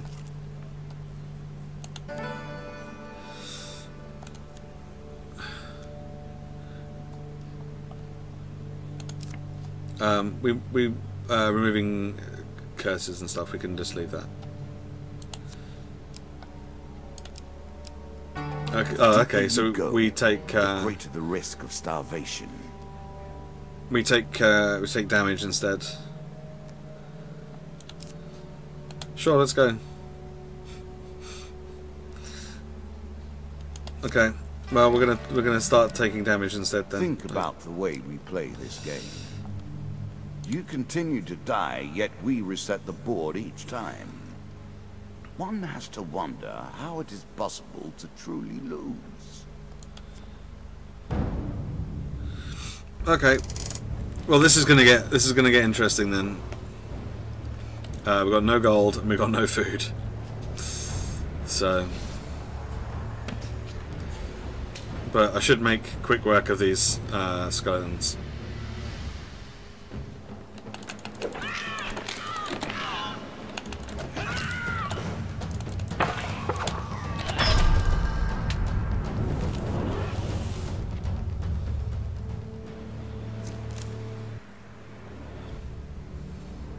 Yep. 3 game cards. We've got some gold. Oh, we get to choose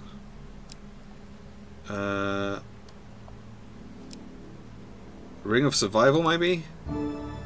After every 3rd combat, the player receives 20 health. Hey, that might be useful right now. And we got some food. I'm sure you are grateful for that. I am. Let's make sure that that's equipped. It is. Okay, good. Okay. Let's see what's here. 15 gold. 25 gold. Oh, is this our 10 steps? 15 gold. Nice. Alright. When the angry tide mob. turns, anger rises. It's the angry mob again. Without form or direction. I can't give them anything. You try to ask them why they have no food and explain to them they have no reason to attack you. The hungry peasants surround you even as you try to speak. Ah, shit.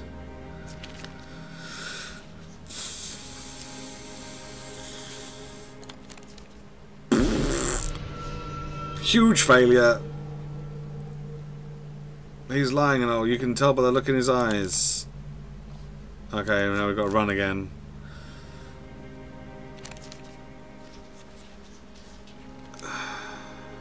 Yeah, but I only have 2 food. If I give them 1 food, I'm going to start taking damage again. It's all well and good saying you should have done this, you should have done that, but this is my game, so I have to. Oh, amazing! I have to lose 1 equipment. Oh my god! Oh dear! Oh my god! Great.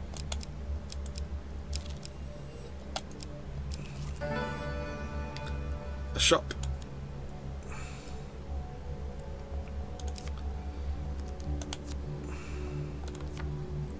Alright. I guess we should probably buy some food. You must be relieved. Do we have anything to sell? We can sell the axe.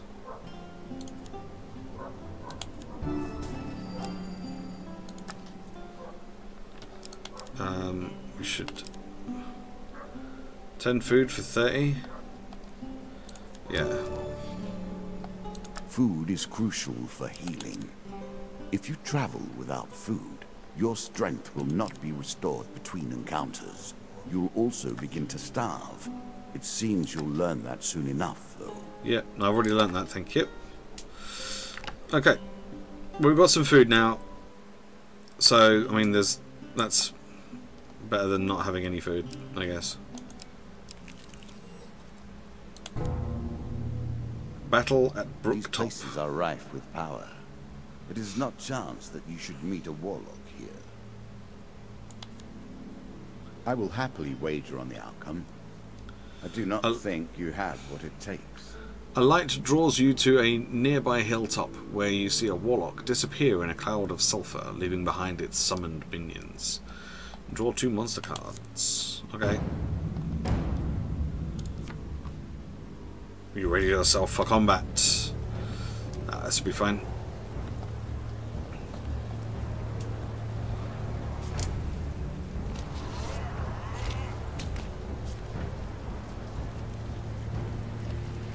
I don't have a shield though, so no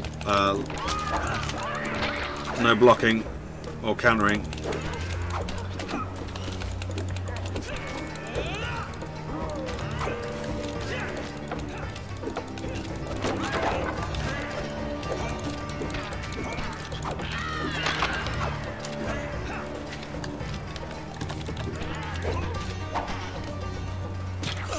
Oh. I was like, there's something shiny over there. What is that? Oh, it's a dart trap. Okay, great.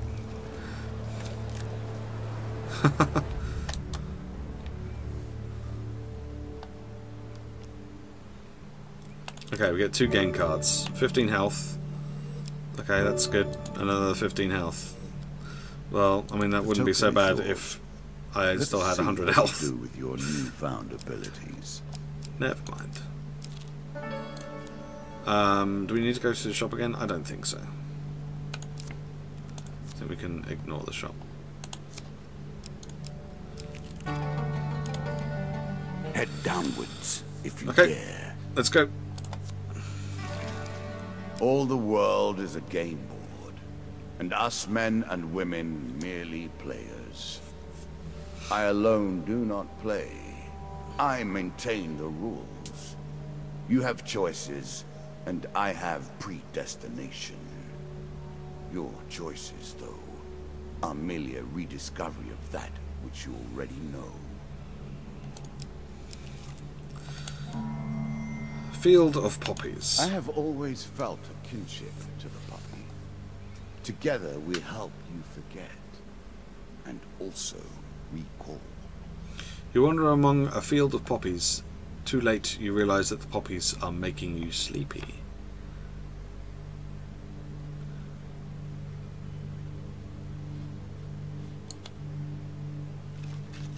Oh. Okay.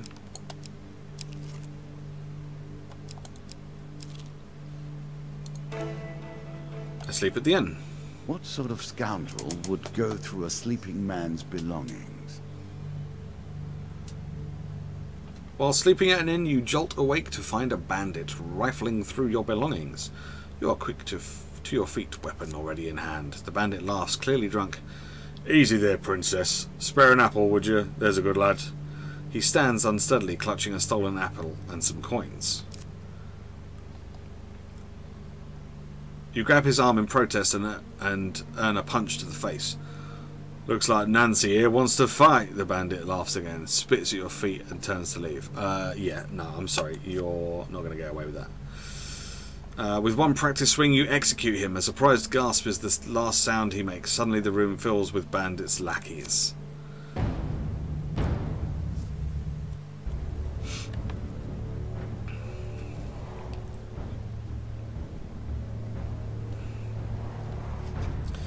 still don't have a shield. Okay. That's fine. I don't need a shield for these guys.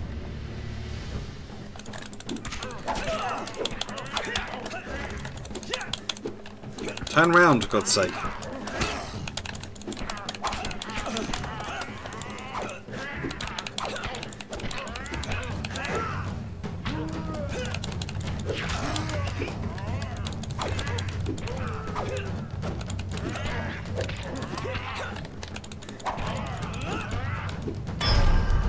Ooh, right in the gut.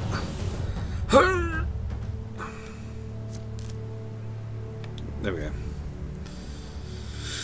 Take that. Thieves dealt with. You accidentally wipe your brow with a hand slick with the blood that has run down your weapon. You turn, hoping to find a wash basin, and find yourself once again in the presence of the ghost from the forest. Its eyes, so familiar, so real compared to its shifting body, look at you in fear. You took their lives so easily. Are you already lost? Remember who you are, who you were. I have lingered too long in this place. It drains so. Do not forget me. You blink and the ghost is gone. Those eyes. Gone. Wait, were we supposed to just let the bandit just take our stuff? Oh, that's kind of BS.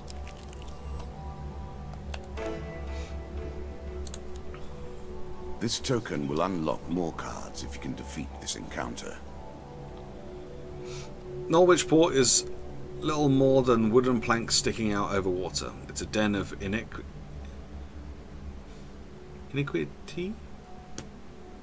I'm not sure I've seen that word before.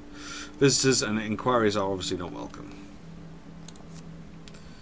You spend your time getting acquainted with the workings of the wharf, looking for avenues to gain information.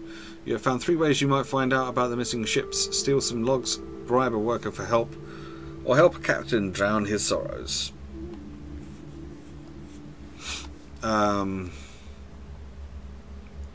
Let's drink with the captain. In what passes for a bar in this shanty town, you find a ship's captain drowning her sorrows. They must be frightful sorrows, because she's drowning them in Dhalessian brandy. Okay. You pull up a stall next to her and, while inquiring about her misfortune, attempt to find out what she may know about the missing boats. You can tell the captain knows something, but she's not parting with it yet. However, she seems pleased to have company. Continue to drink with the captain. You gulp down another small glass of terrible, terrible brandy. The captain is merry and regales you with the stories of her adventures upon the high seas, but nothing regarding the recent boat disappearances. You're feeling the effects of the powerful Dhalessian brandy, but you still have your wits about you. Sure. Let's have another one. After many drinks, the captain starts to reveal what she knows. I've just accidentally pressed the button, and so I skipped a bit. You plan to head back to Carlo at the landlocked lubber to see what you can do with the information you've gleaned. This card token is now yours. Okay, cool.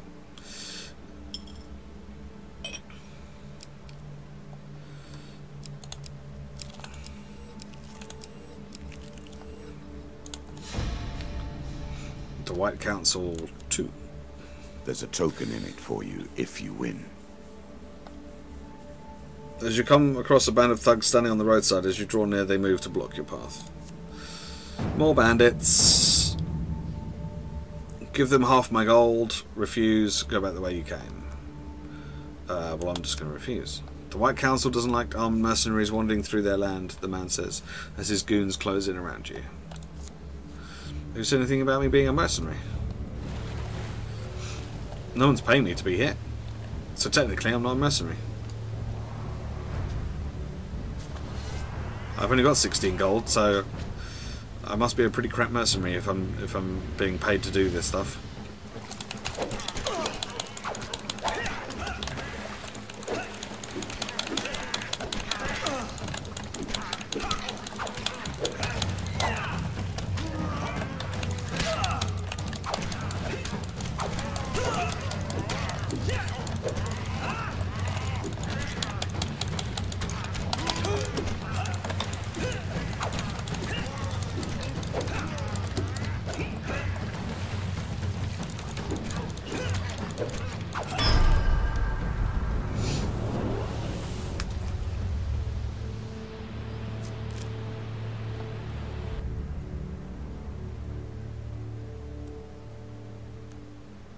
As you approach one of the fallen men, he says with some effort, "You'll regret this. There will be consequences." He cuts off as his voice fails him. You notice a robed figure standing in the shadows of the forest. He waves his hand and a magical portal appears. Stepping through it, he is quickly gone. You look around to find no trace of the light fight remains. Okay. Man, we are in trouble. An expedition. In lots of trouble. Press on.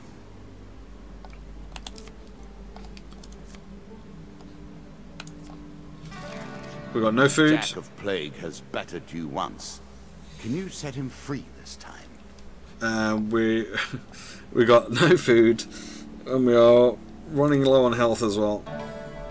But there is a travelling, so we can get a little bit of food from here, but it will be only a little bit.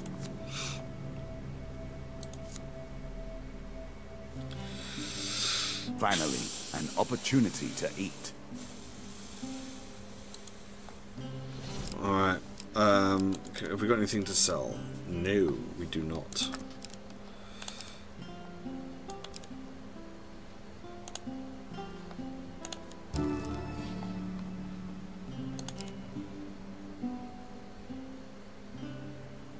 We've got...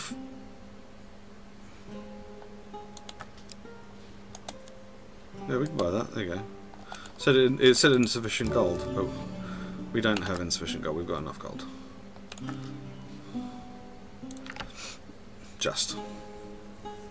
Alright, so we've got a little bit of food.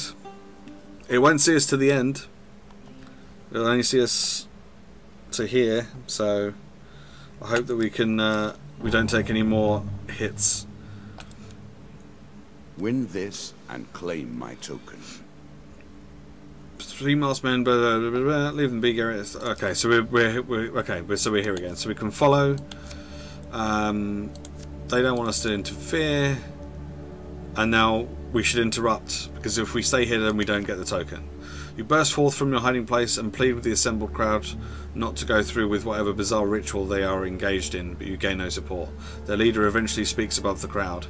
If this man is so adamant that one of our own should not be sent to the underworld, then perhaps he should go himself. You are immediately seized by the crowd and pushed towards the portal. Try as you might, they are too strong for you and you cannot escape. You stumble and fall into the portal.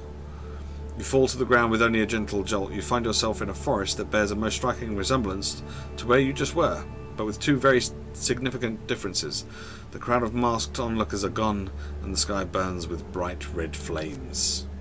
Out of the sulphur and flames emerge foul hell beasts. Oh, good. Shit.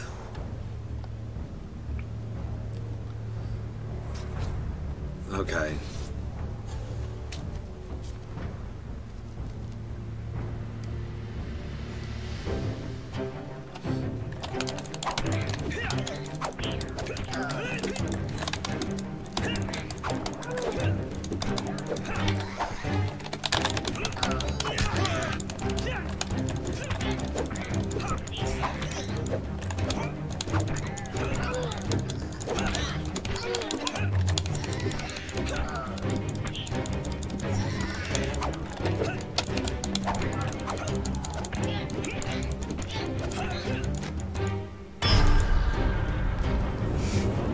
Kick to the head. Okay, they're just kind of reskinned rats. That's a little disappointing, but still. We're still alive, just. After you destroy the last hell beast, the portal stirs back into life. You are lifted off your feet and sucked into the vortex, before being deposited back in the leafy forest you were ejected from earlier. Here. We got the token at least.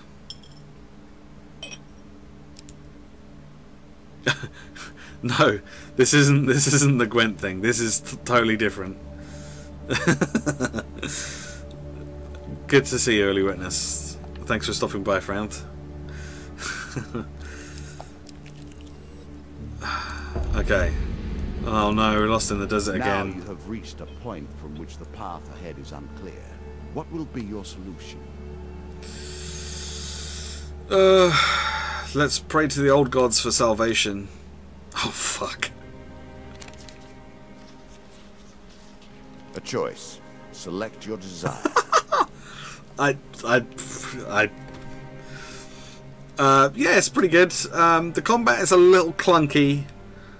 It's not as fluid as other brawler types that are like this. There are some parts where it's not very responsive, or not as responsive as I thought it should be.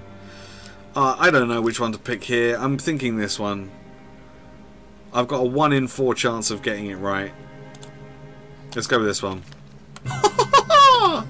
Yeah! Alright. Cool. You stumble upon a long-lost tomb with treasure still inside. This card's token is now yours. Draw an equipment card. Please be a shield. Okay. Once per combat, press 2 to activate an aura that makes every successful strike drop gold. Okay. Artifacts provide powerful special abilities to use. I mean, it's not great. I would have preferred a shield. Ready them. But that's fine. The Dead King's Hall. Crypt rubbing. I'm not sure the dead fighting back makes this any more dignified. You see an ancient ornate coffin. Okay, so we have to draw 2 monster cards, Plague and Dust. Attempt to take them by surprise. Okay, so we've got 2 huge success and 2 huge failures. This one. Yes! We got it. Suddenly you leap into the fray, taking one of them down before they can even react. Choose a monster card to discard. Yeah, let's get rid of those. Because they leave horrible little poisonous gas cloud things when they die.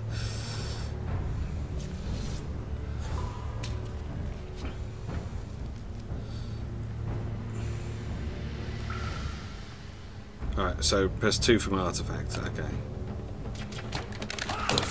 Oh, that's not a good start.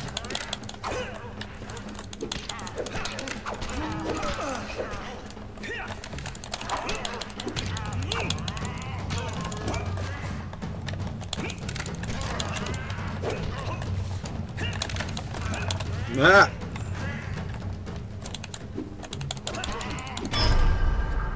Okay. That was close. I didn't see the traps on the floor. Yeah, I'm enjoying it so far. I like the kind of storytelling through playing cards and stuff like that. That's pretty cool. Kind of, it's like a really informal way of playing D&D, essentially. It's just like, yeah, I like it. Please give me a shield. I'm sure you're grateful for that. I mean, that's kind of cool, I guess. 10 food, that's going to be really, really useful. Draw 3, inspect and put back. Okay. Noble trader, call for the priest, Jack of Plague.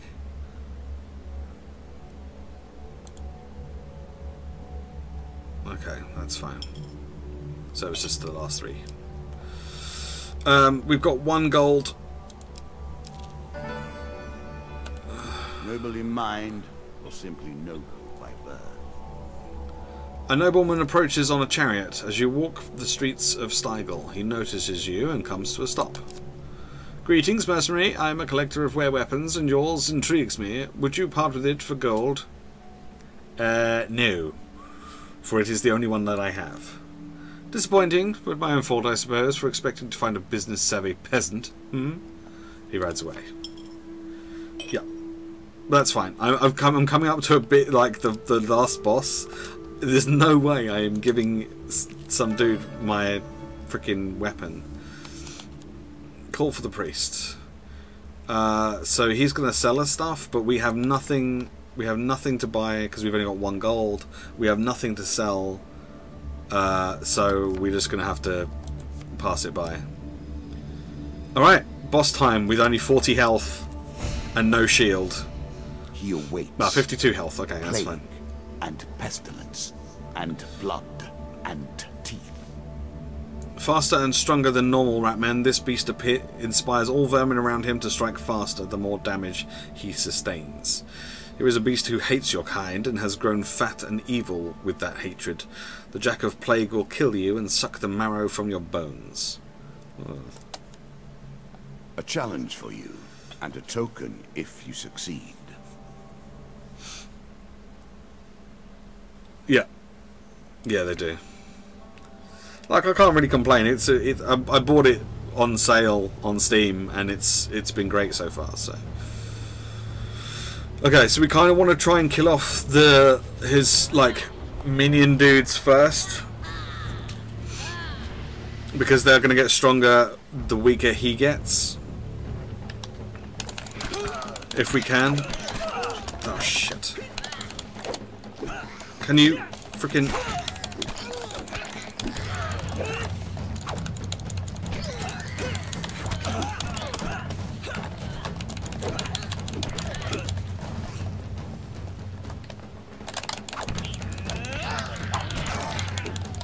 Okay, so they're both down now.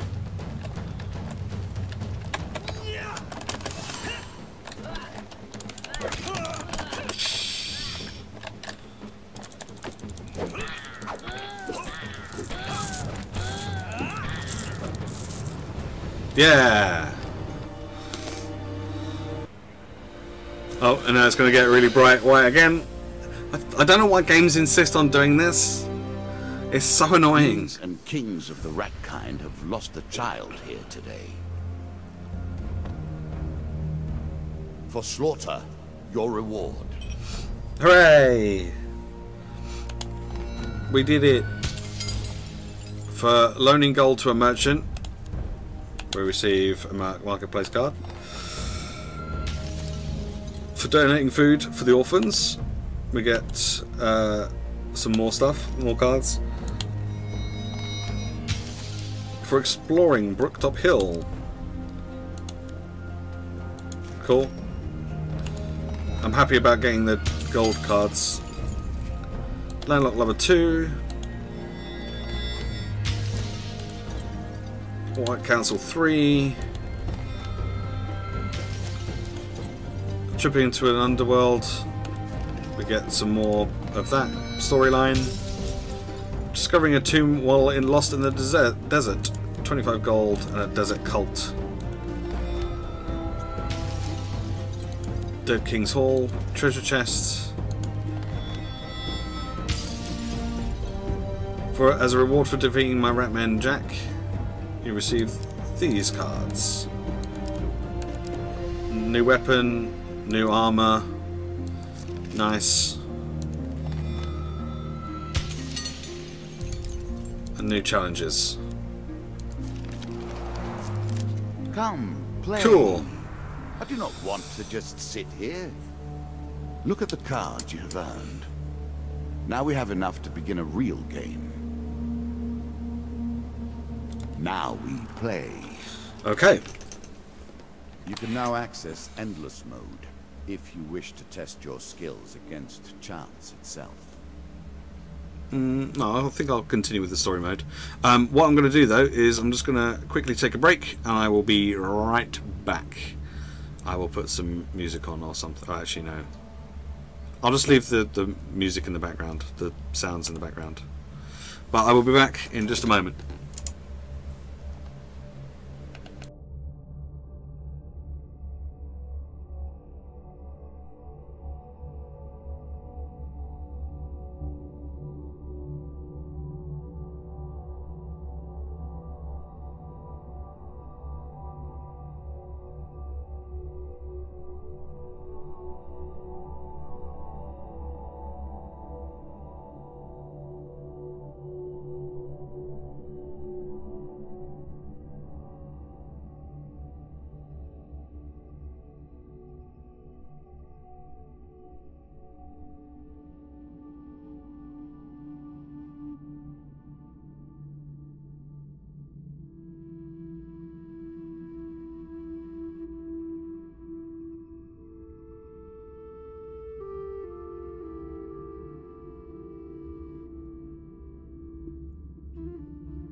Alright. Back again, back again. Oh, there we go. There we go. Alright, so. What's next? The King of Dust. So we've done the Jack of Dust and the Queen of Dust, and now we're doing the King of Dust. Whenever the player finishes a combat, they lose 1 gold per 15 health. Wait. 1 gold for every 15 health that I've lost? Or every 15 health that I have? I'm not sure. Some men thrive in anarchy and chaos. The King of Dust is one such. His tools are cruelty and terror, and I suspect he will harbor a great hatred for you, my friend.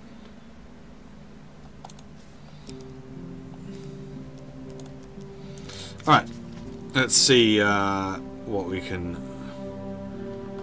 get. So, Desperate Measures does 32 damage. Huge Hammer does 35 damage. I think we can put the Scorching Zeal in there as well. What other new stuff do we have? Berserker Armor. Ring of Enlightenment we can put in there as well. One more thing.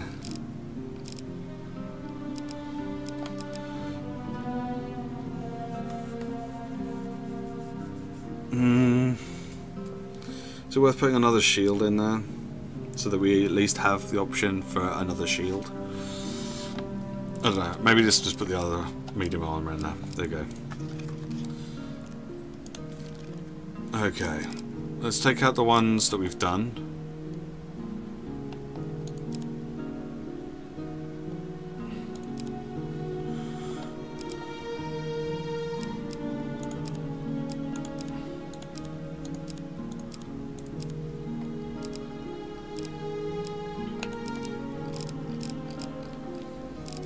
Let's see if we can get some new ones in there.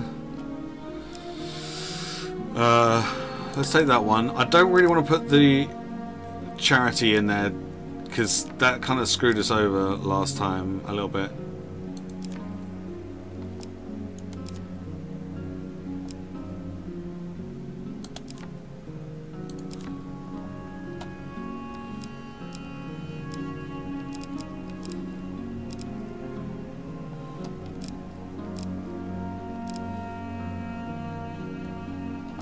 Let's put Mr. Lionel in there because he's usually pretty good, and the Maiden in there as well. She's actually usually quite useful.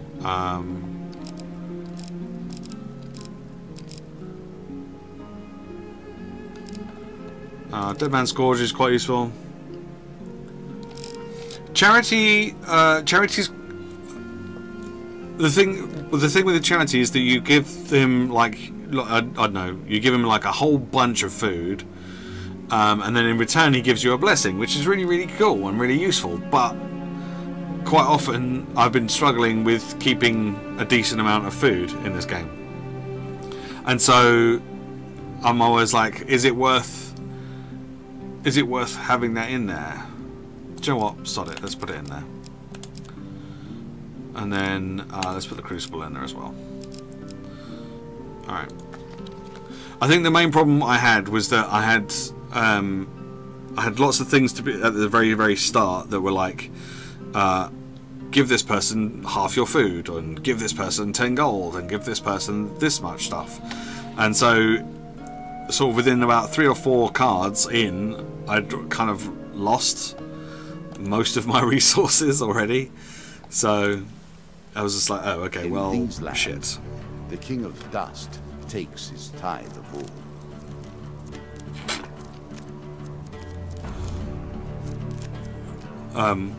And then we got like this horrible curse thing where we lost some of our maximum health, and we lost some of our equipment, and we lost a bunch of our gold and all this other stuff. You face the first of my kings. Each has shaped the nature of their forces with the strength of their will. They will turn that power to your destruction. Okay, and then so what I didn't realise was that at the start of each of these new things, you go back to basics. So you're 100 health, 20 food, 10 gold. You've got a rusty axe and a shield, and then that's it. Hey, the maiden. I'm going to ask for supplies. 5 food, nice. And 5 food again, even better. Sweet. Hey, Mr. Lionel. Mr. Lionel's really fun. Okay. Yep, we know who you are. I'm going to ask him what he needs. Then he sits considering you for a while before slapping the table with his hand. Aha! I know what you need. Here, Mr. Lionel pulls out a large empty cloth sack and holds it open for you. Reach in and you will receive your heart's desire. This alchemist could have turned his mind to the creation of gold or wonderful substances to better mankind, but instead settled for crafting vile poisons. Disgraceful. All weapon attacks are enhanced with a powerful poison that taints the victim's mind and body. Artifacts give you powerful abilities to use in combat. Yep, cool. Thanks, Mr. Lionel. See, he's useful, Mr. Lionel. The altar. Whimsy and caprice. The domains of the old gods. Were they always thus, or has age corrupted their natures? On a deserted hilltop in a faraway land, you discover an old altar. The gods of the old religion are powerful, yet unpredictable in their favours. Do you wish to pray at the altar? Sure. Alright, we've got three successes in here. Hey. On bended knee, you beseech the gods to aid you in your quest. A distant rumbling and a flash of lightning answers your prayer. Draw 1 blessing card. And the card's token is ours. Many of these blessings are too good for the likes of you. Nice. Arcane knowledge. Whenever the player uses an artifact, there is a 30% chance of immediately reducing its cooldown time by 80%. Oh, damn! Another token brings you closer to your goals. That'd be useful. And we've got stairs so we can get towards our foe to the next area. Do you understand how this game works now? I think so. Do you comprehend the stakes? No. An ambush. The bandits are sorely loyal to their king. They will not let you reach him easily. It's alright. That's okay. We've got a sword and a shield. Well, not a sword and a shield. An axe and a shield. It's not a very good axe, from what I can remember. Do we have a shield? No, we don't have a shield. Okay, then never mind.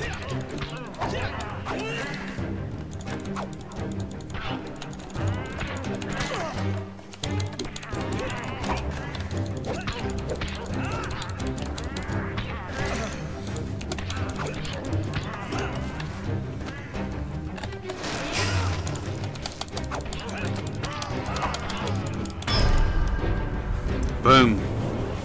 Take that.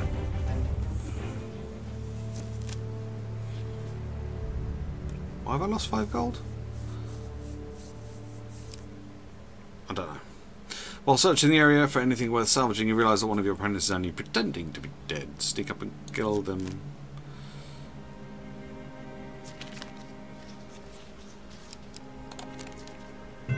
Yeah. Quick weapon blow to the head fixes that. You've finished searching the area. The dealer draws you 3 gain cards. Nice. Draw 3 and select 1. Oh, new weapon. Explorer's helmet maybe though. But a new weapon.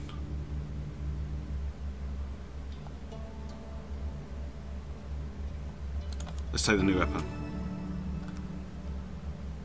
Each hit slows the target with coal. Press 1 to shoot a cone of ice. Nice. Okay. Do you want to equip it? Yes. 3 food. Good. 25 gold. Nice. That was pretty good. We could still do with a shield though.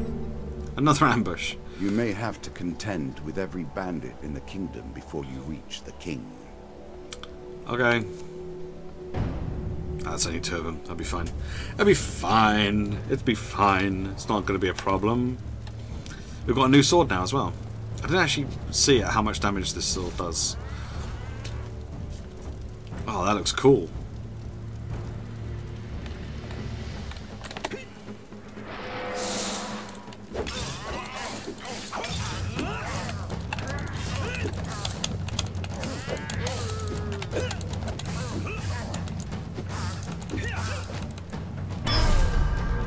Kick you in the nuts! Or in the face, I'm not sure which. Might have been both.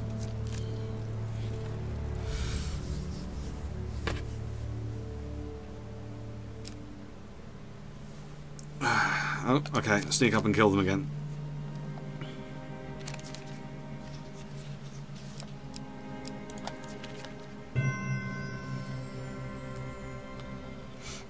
Okay, cool. Can we get a shield? Nope, a healing cap. Increasing the effect of one That's sort of magic with another. Useful. All you need is a channel for power, and it's simple enough. Okay, let me just check my inventory. So doesn't say. Okay, that's fine.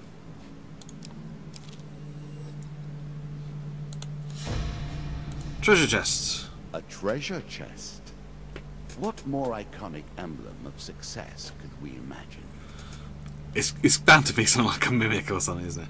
While exploring a dungeon, you see a treasure chest at the end of a hall. The chest may hold great wealth, but the chamber may be trapped. Well, can I not just check for traps? Okay. So 2 successes, 2 failures. Shit. Let's try this one. Fuck! But suddenly hear a click. Attempt to escape the gas. Oh my god, there's only 1 success. There's only 1 success. I don't know where it went. I don't know where it went. This one? Or this one? I think it was this one.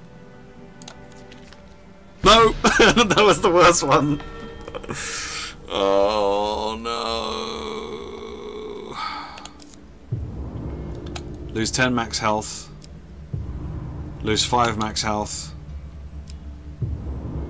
Just lose 10 health in general. Sorry. Great.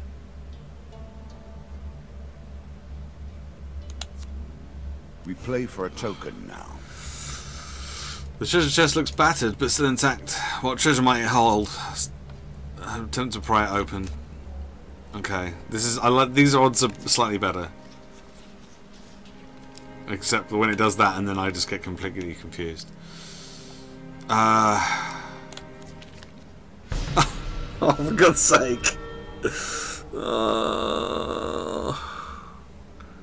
The treasure chest stubbornly refuses to give way to your attempts. You leave disappointed. Fuck. So we've taken all that hit to our health and didn't get anything for it. That fucking sucks. Alright. At its heart, these traveling shows are but mockeries of the true mysteries. Never mind. One day, just as dusk gathers, you reach a large country town hosting a travelling circus. Strange sights and stranger smells confront you as you begin to wander between tents and stalls that were once brightly coloured but now are faded and stained with dust. Peasants and nobles alike wander the streets and alleys, past wonders and amazements, seeming almost dazed. There is something about the place that dulls your senses and, for a while, you forget your quest, forget even the path that brought you to this place. Oh, shit.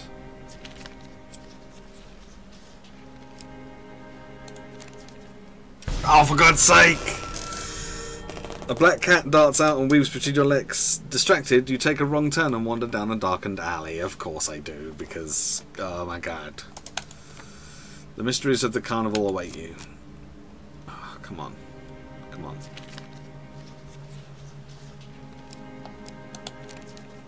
Yes!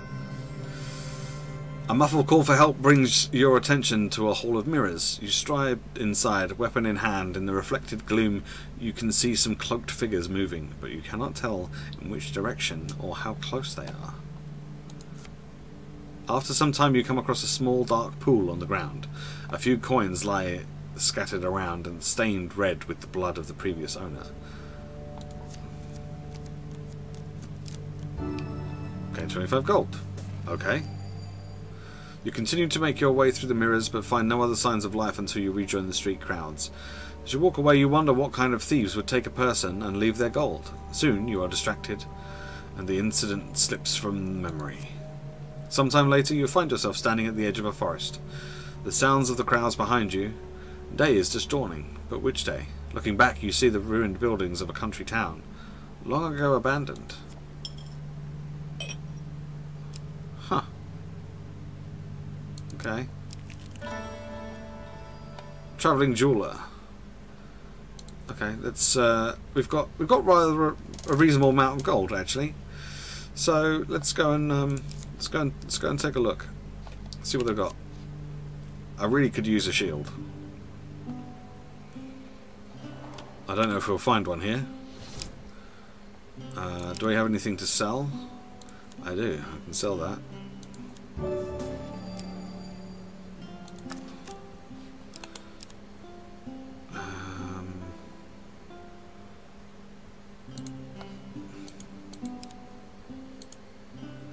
What sort of man would trade the blessing of the gods for material wealth?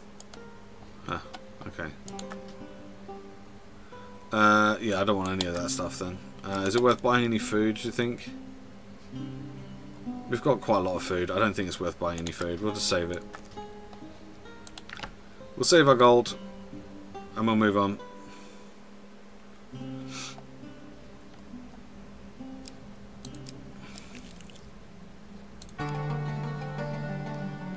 Ooh, that's new. The next stop of your journey takes you from a cave out to the feet of an imposing forest. Exit the cave. You embark upon the next leg of your adventure. What brings you to play the game? Ha! I know you will not tell me. Like all the rest, you are silent. Alright, so we've got to fight some rat men, I guess. We still don't have a shield,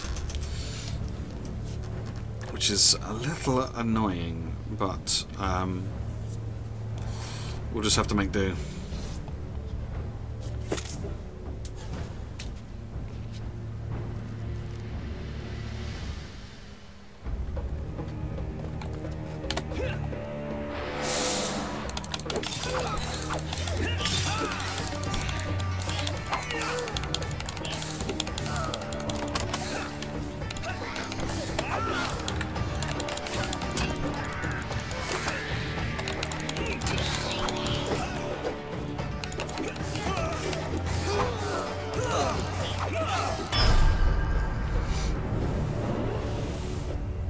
Cool.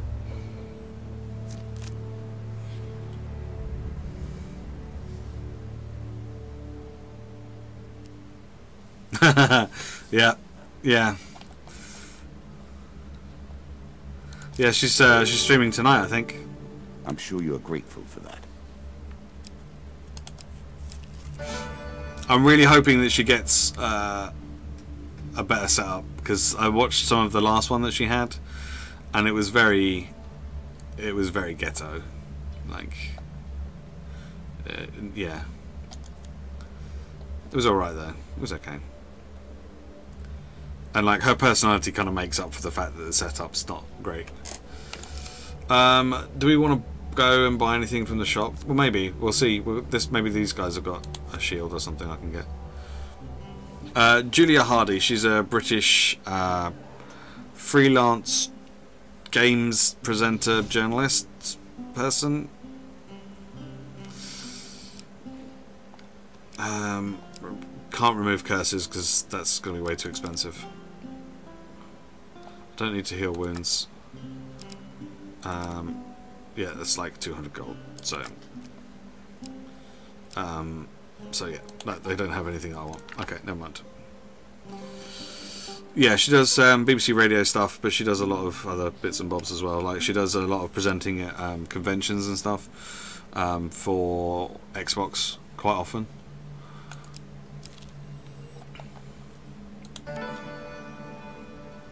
Our lives are often lived thus, are they not?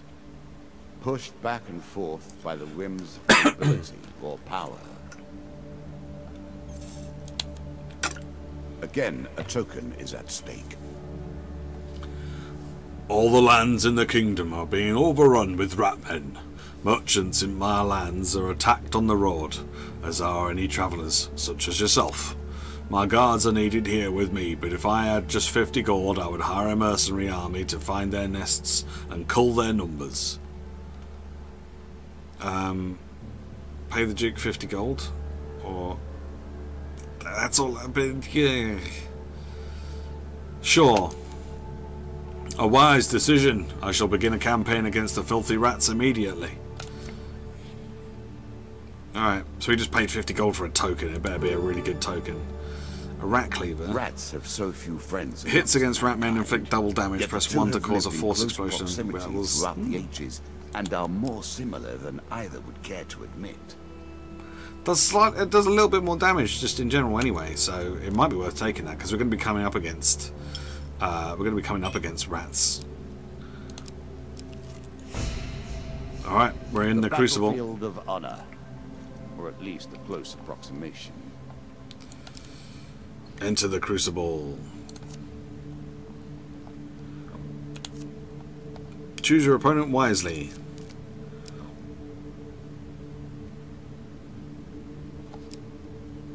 That's probably not wise. Well then, let's take the 2 skeletons then.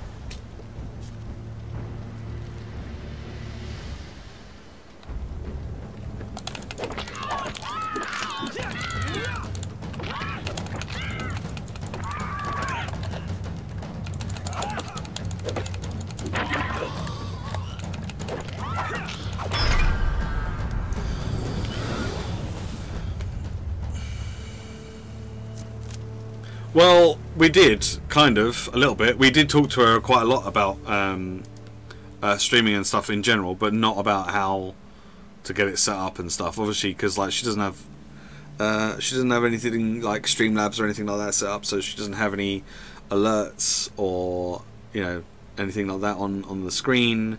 The microphone was a bit of a weird position, so I felt like she had to shout a lot of the time. So yeah, so I think it'll come with a bit of practice and stuff, but it's just that she can't stream all that often because she's working a lot of the time, so.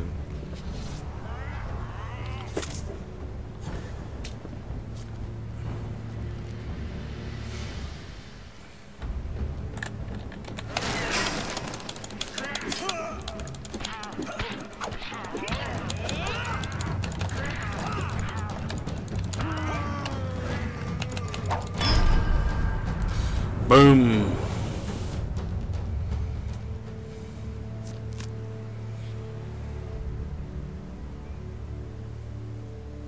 All my gold's gone. I have all my gold riding on this one, a random voice yells. Don't let me down.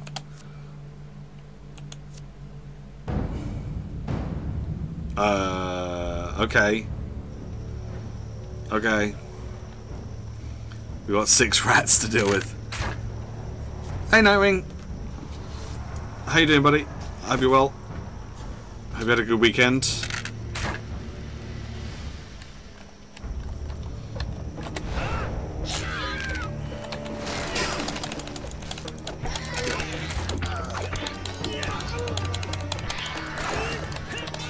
Ah, no!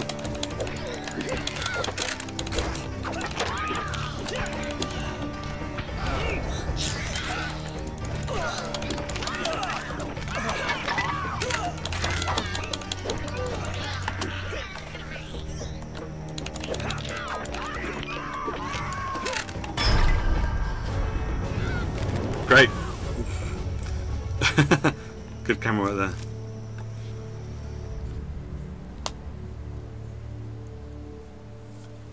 there.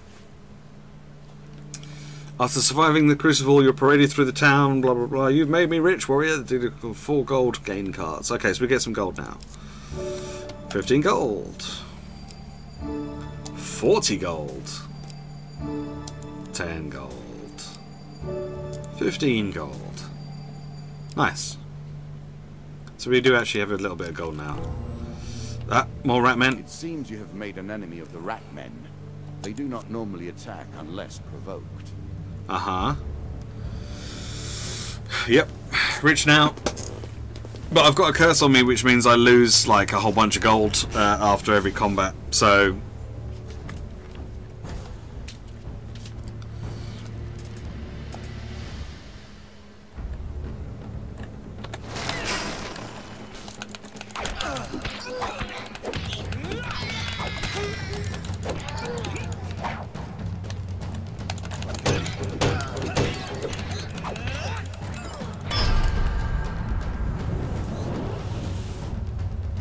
Is that it? Oh. Okay. Oh yeah, it does double damage, doesn't it, to those, to the rats. You find nothing of value on the bodies of the fallen. Oh, lame. Desert cult. Nothing speaks truth like blood. In a forgotten desert temple, you stumble upon a cult performing a summoning. The cult leader, standing before an ancient altar, demands a blood sacrifice from you.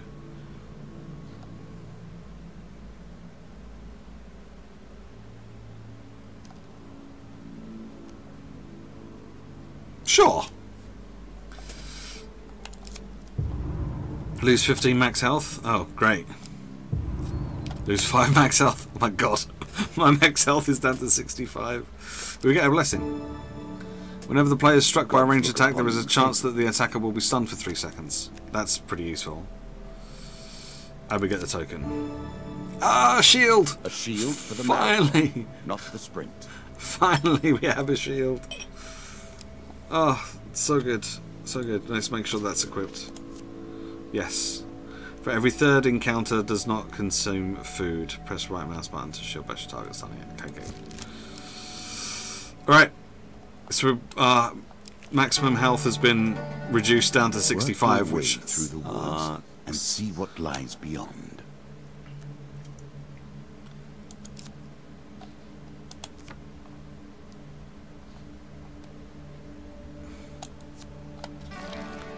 Did you expect me to tell your fortune? No. A fortune teller is at their most base and despicable when they begin to believe their own lies. Of course, I am different. My powers are genuine. Uh-huh. They always say that, though. Alicia in Underworld. As you plunder the secrets of your memories, you'll gain new cards. Some you'll wish you'd left untouched. As you attempt to discover more about the bizarre portal you encountered, one name keeps reoccurring, a mystic named Alicia. Apparently, her expertise on all aspects of Shadow Realms, interdimensional travel, and beasts of the void is unparalleled. You track Alicia's caravan. She travels under the guise of a fortune teller. Her appearance doesn't match the whispers about her. She is considerably shorter and has much more of a beard. She audibly clears her throat before speaking to you. Welcome, stranger. She recoils in mock blindness. The dark clouds of fate swirl around you in a tempest. For a little gold I can help see your future through the storm. Sure. Let's pay 3 gold. We've got gold. We've got gold. We can do that. Oh, really? Alright. Great. My truths are truthier, therefore they can't actually be lies. Yeah. Yeah, I'm having a lot of fun with it. The combat's a bit clunky, but this part of the game is great. I love this part. I really have no idea. We've got a 1 in 4 chance of getting it right. like, I don't know. I'm just gonna go, is it gonna be in the back in the same place? Is that a thing that might happen? Probably not. I'm being drawn to this one. Fingers crossed. No. The mystic exhales and opens her eyes. You detect a hint of disappointment. A short stranger will soon enter your life, with blessings to share. Alright, explain your interest in finding out more about the underworld. Let's do that. The mystic looks around nervously before saying, Now what makes you think I'd... Sorry. Now what makes you think I'd know anything about such things? I am but a humble fortune teller. Can I not interest you in such services? Fine. Let's pay the 3 gold again.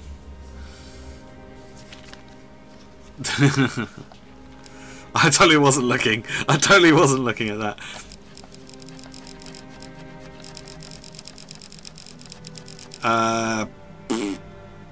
Should we try this one again? That's what it was last time. Should we try it and hope that it's that one this time? It's not. It was the one that I picked last time.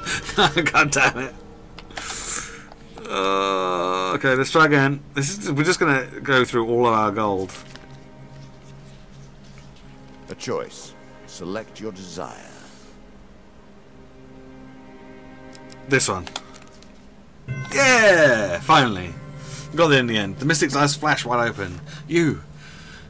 Sorry. Your fortune is awash with death and destruction, but there is also hope. You carry fortune's favour with you. How may I aid you in your endeavours? To someone with such a powerful aura as yours, I could tell of what I know. The price for such information, though, would be high. Well, I've already paid you like 9 gold. A powerful magical trinket, such as the one you are carrying? Exchange an artifact for the mystics. Sure. You hand over an artifact to the mystic. She appears quite surprised. Oh, okay, then I guess I now have to tell you all the many things I know about the underworld. Gone is the smooth voice of the mystic, replaced now by a much more agricultural accent. Seemingly unsure of her words, the underworld is a strange, and mystical place. Look, the mystic, the real one, just pays me to drive the carriage and look after the horses. I just fill in occasionally. The other day she comes over all strange, talking about portals to the underworld and such, and says she's going to investigate. That was 2 days ago. I'm starting to get a bit worried. Will you go and look for her, adventurer? Wait, so I've just paid you all that money, and you're not even the real...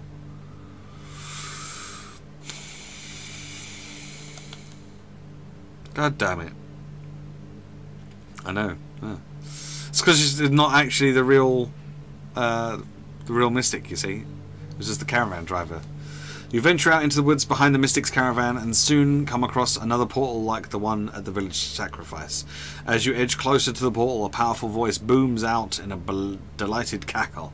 At last, a visitor to my domain. You are dragged into the portal. Oh shit. Once you're ejected on the other side, you shout to the sky about your search for the mystic of San Reviere. Your mystic is dead, the voice replies. She came with no understanding of the power here. Her foolish soul now feeds me and my minions, as will yours. Well, shit. Apparently this was a huge success. Fighting 8 hell beasts is a huge success, apparently. At least we have a shield now. That's something.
Okay, that was alright. With the last Hellbeast slain, the voice rings out once more. You have won for now, but my forces will rise up and take the land above by force. You cannot stop us. Okay, well, I mean, that's not good. A shop. Okay. Let's have a look at the shop. Let's see what they've got.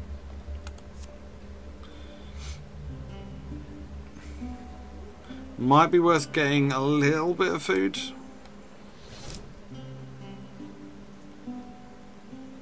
Possibly. Is it worth selling my Frostfang? Because I'm not likely to be using that anymore. I guess we should sell that. We don't need that anymore. Let's buy some food. 10 food for 30 bucks. Sure. So it's a bargain. Medium armor.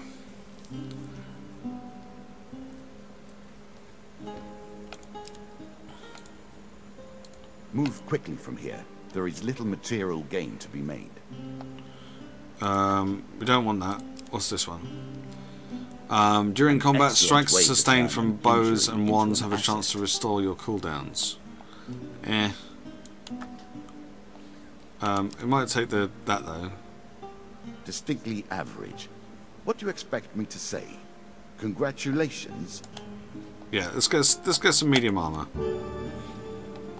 Armor protects you from damage. The best armor, of course, does so much more. Can we sell the light armor now? Or not? No, we just discard it. Okay. Okay, so because we've taken a bit of a hit to our maximum health, so hopefully having some medium armor might reduce the amount of damage that we take. Traveling Tinker. I don't think we need to go here. We don't need to go to two shops, like one after the other. We've got loads of food. We don't need any more food or anything, so... Were you hoping this was the end? No. Do we want to go through the stairs just yet? I don't think so. I think we'll wait. I think we'll go and explore these other cards first. The best armor does your laundry for you. Yeah. Let us stake a token on their foolishness. Okay. So, this is the thing about the Bard. The Bard sings for you a fable of the White Minotaur, a legendary beast who is master of both might and magic. It is powerful. It is such that it has felled every adventurer, bounty hunter, or treasure seeker it has ever crossed.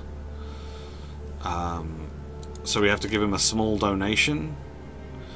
Okay, so we need to...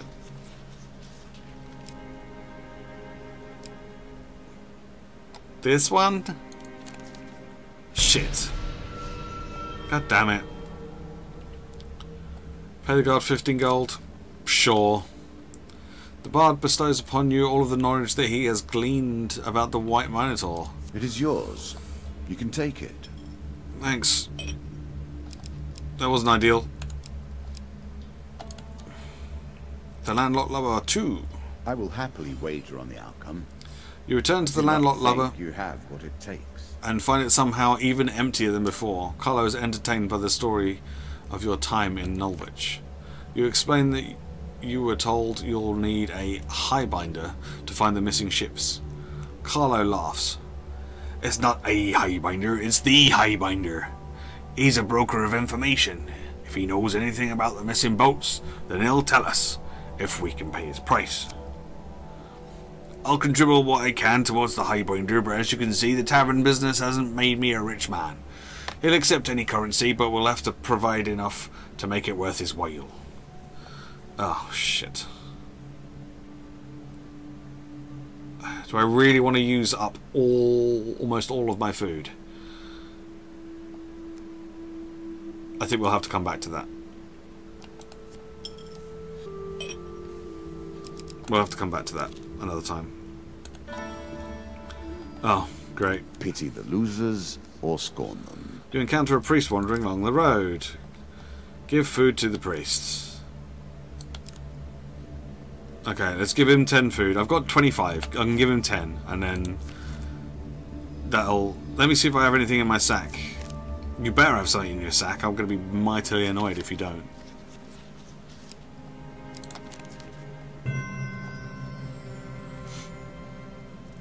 A blessing card. Any hit on the player during combat has a chance to poison the attacker. Cool. I mean, I would have preferred if you'd, like, been able to increase my health or something, but, you know, that's fine. Whatever.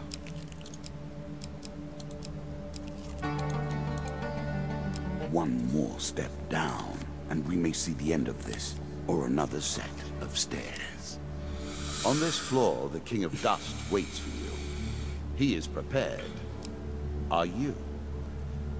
I am not prepared. Okay. While resting at the inn of a small town, you are suddenly accosted by a young man. You! It's your fault! You doomed the village of Dimsgate. The White Council thinks that we paid you to attack their men. In retribution, they have plagued our town with the undead.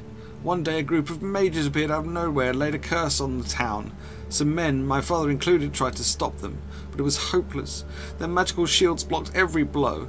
Then they conjured a hail of enchanted arrows that pierced our men through flesh, bone and organ. We had to abandon our village. Even now, a horde of the living dead keeps us from returning. Alright. And so you should. You can start by returning to our village and clearing out the undead. Their numbers seem to be limitless.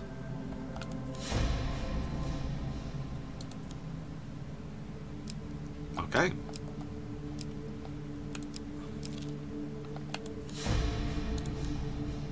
Then let's do that. You return to the village of Lesser Dimsgate, now cursed by the White Council. The eerie silence lies heavily upon you as you walk the deserted streets. In the town square, you discover a pair of unusual totems. They are made of bone and glow with an unnatural energy. The unliving bones of fallen villagers walk the earth in silent vigil around them. Attack the undead! Kill them all.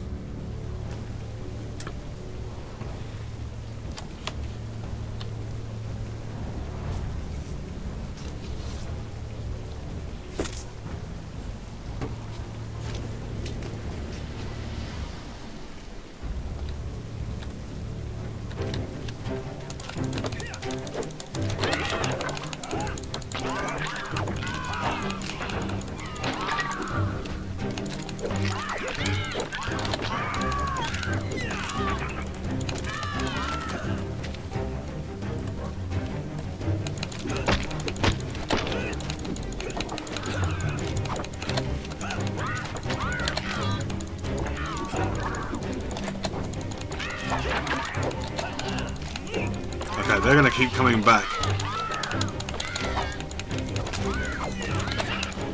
until I take out the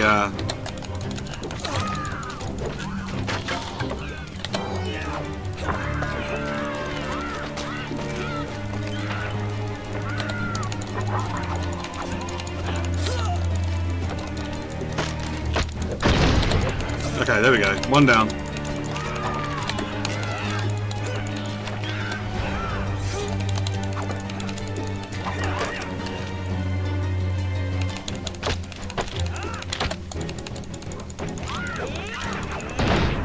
There we go. The second one's down.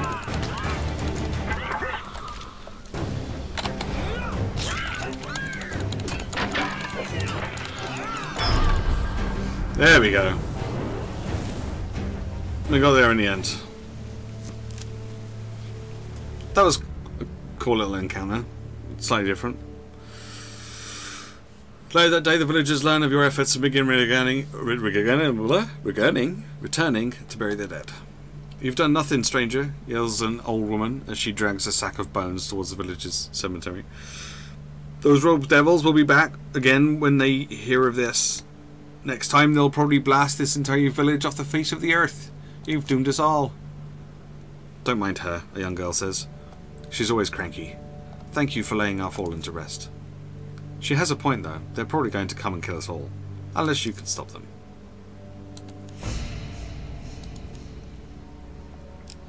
Well, I guess I have to go and do that now, don't I? Actually, no, I'm not going to do that yet because I just noticed I'm on 27 health. So, although that goes up to 39, we've got a travelling mage. I don't know if it's worth... Is it worth getting some more food? I've got 11. That should be enough, right? Oh, speak to the goblin sitting at a nearby tree stump. It's Mr. Lionel! Yeah! Hi, Mr. Lionel. Would you be interested in purchasing a few supplies? I offer better rates than the charlatan in the wagon over there. Maybe. Sure. 10 food for only 40 gold. No, 40 gold? No. No. The goblin stops and thinks for a moment. How about 6 food for 18 gold? Mm-mm. You drive a hard bargain here. Here, have an apple. Mr. Lionel tosses you an apple, then climbs on top of the tree stump and lies down on it, watching the clouds go by as you continue your journey. You gain 1 food. Okay. Well, thanks, Mr. Lionel. Mr. Lionel's a good goblin. Like, of all the goblins I've met, Mr. Lionel, he's the best. Ambush. The game. The surprise attack. The novelty must wear thin subsequent shit. 6 bandits to keep you on your toes. Yep. Boy, am I glad I got a shield.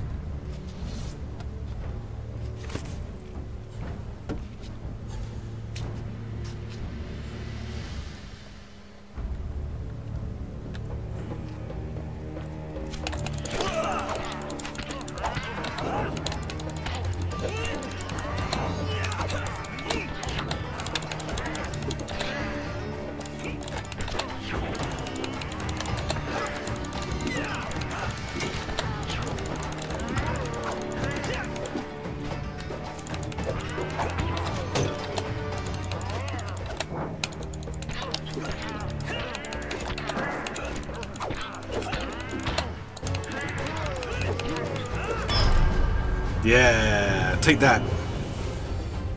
Managed to deflect a few more projectiles that time. Sneak up and kill them. Alright.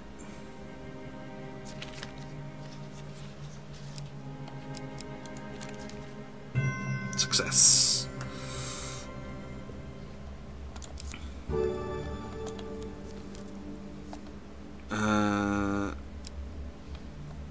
Let's take the Ring of Survival. After every 3rd combat, the player receives 20 health. I think that might be useful. Play 3 food. That's also going to be useful. And we gain 15 health. That doesn't take us over our total, which is a little bit of a shame. But at least we're on full health going into this encounter, which is the next part of this kind of storyline. Will unlock more cards if you can defeat this encounter. You sit at the table of the Mayor of Lesser Dimsgate one evening, discussing the perils of living near wizards. The Mage Guild has always gathered in the forest at that tall tower of theirs, says the Mayor with a sigh. It's been that way since my grandfather's day and longer. Ask for more information. Well, back when they weren't so aggressive, there were rumours that unwanted visitors would be turned to stone and such like, but mostly they just kept themselves to themselves and left other people alone. They would sometimes emerge to help the villagers, using herbs and magic to cure a particularly nasty disease, for example, or anything else that might interrupt delivery of their wine and other supplies. Sure, there would sometimes be a young upstart among them looking to make a name for himself and causing trouble for us, but they'd soon leave to join the court of some kingdom or another. The wizard Zahagan changed all that, though. The self-appointed leader of the White Council now demands tribute, even from small kingdoms. What chance has a humble village like ours against their power? If anything threatens the council, they just pop back to their tower and magic keeps anyone from finding its real location. No army can lay siege to or even reach the tower. Tarin, the merchant, handles that. He told me once that he just heads into the forest and eventually one of them appears and magics the entire contents of his wagon away. I suppose you could ask him to let you hide with his stock. That might get you in, but what then? well, then I find Zahagan and I kill him, I guess. Oh, here he is. Very few are so foolish as to deliver themselves to the king. The king is fierce in battle, but loyal to his troops. He can choose to heal them during combat. The king of Dust broke faith with king and country long ago and has made himself rich and powerful through the judicious application of cruelty and terror outside of law for decades. So he heals his minions during combat. So it's probably best to focus him down first and then take out the troops afterwards. There's a token in it for you if you win. Okay. So I guess we try and kill him first, and then we'll take him out.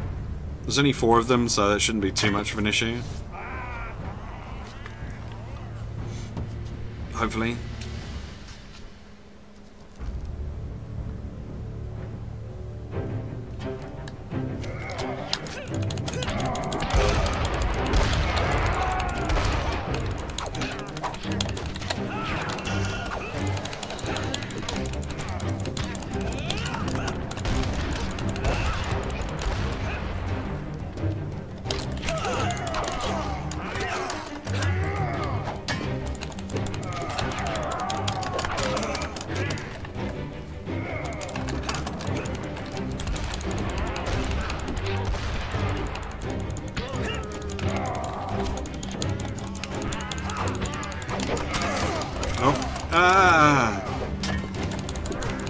Okay, well, I guess I'm not focusing him.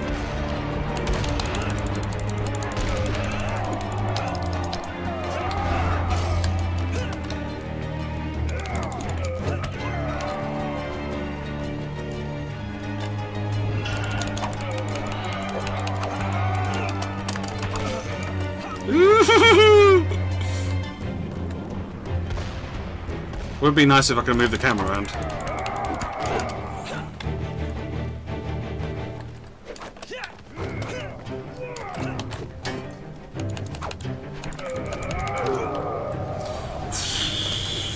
That was close. He hit really hard. He hit super duper hard. There are many who will be pleased that you have defeated the likes of my lesser king. As for me, I think you have but proven that I must defeat you entirely.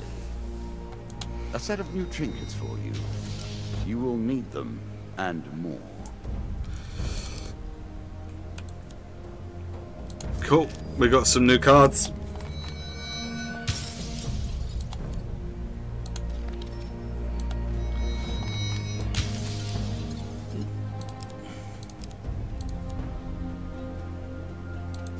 Cool. Some cool new items and new places to explore.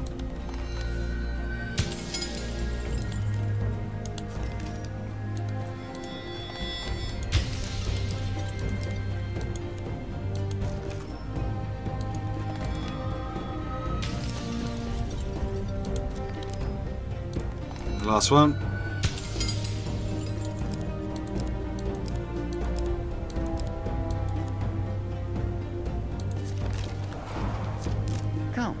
Come once more. Awesome. Cool. Excellent. Alright. Well, it's 20 past 12. So I'm going to call it a day, because we normally go from 9 till 12. We've been live for just over 3 hours and 20 minutes. So I will be back on Wednesday morning, where we will stream a little bit more of this. We will continue from where we are currently and hope that we can continue to progress.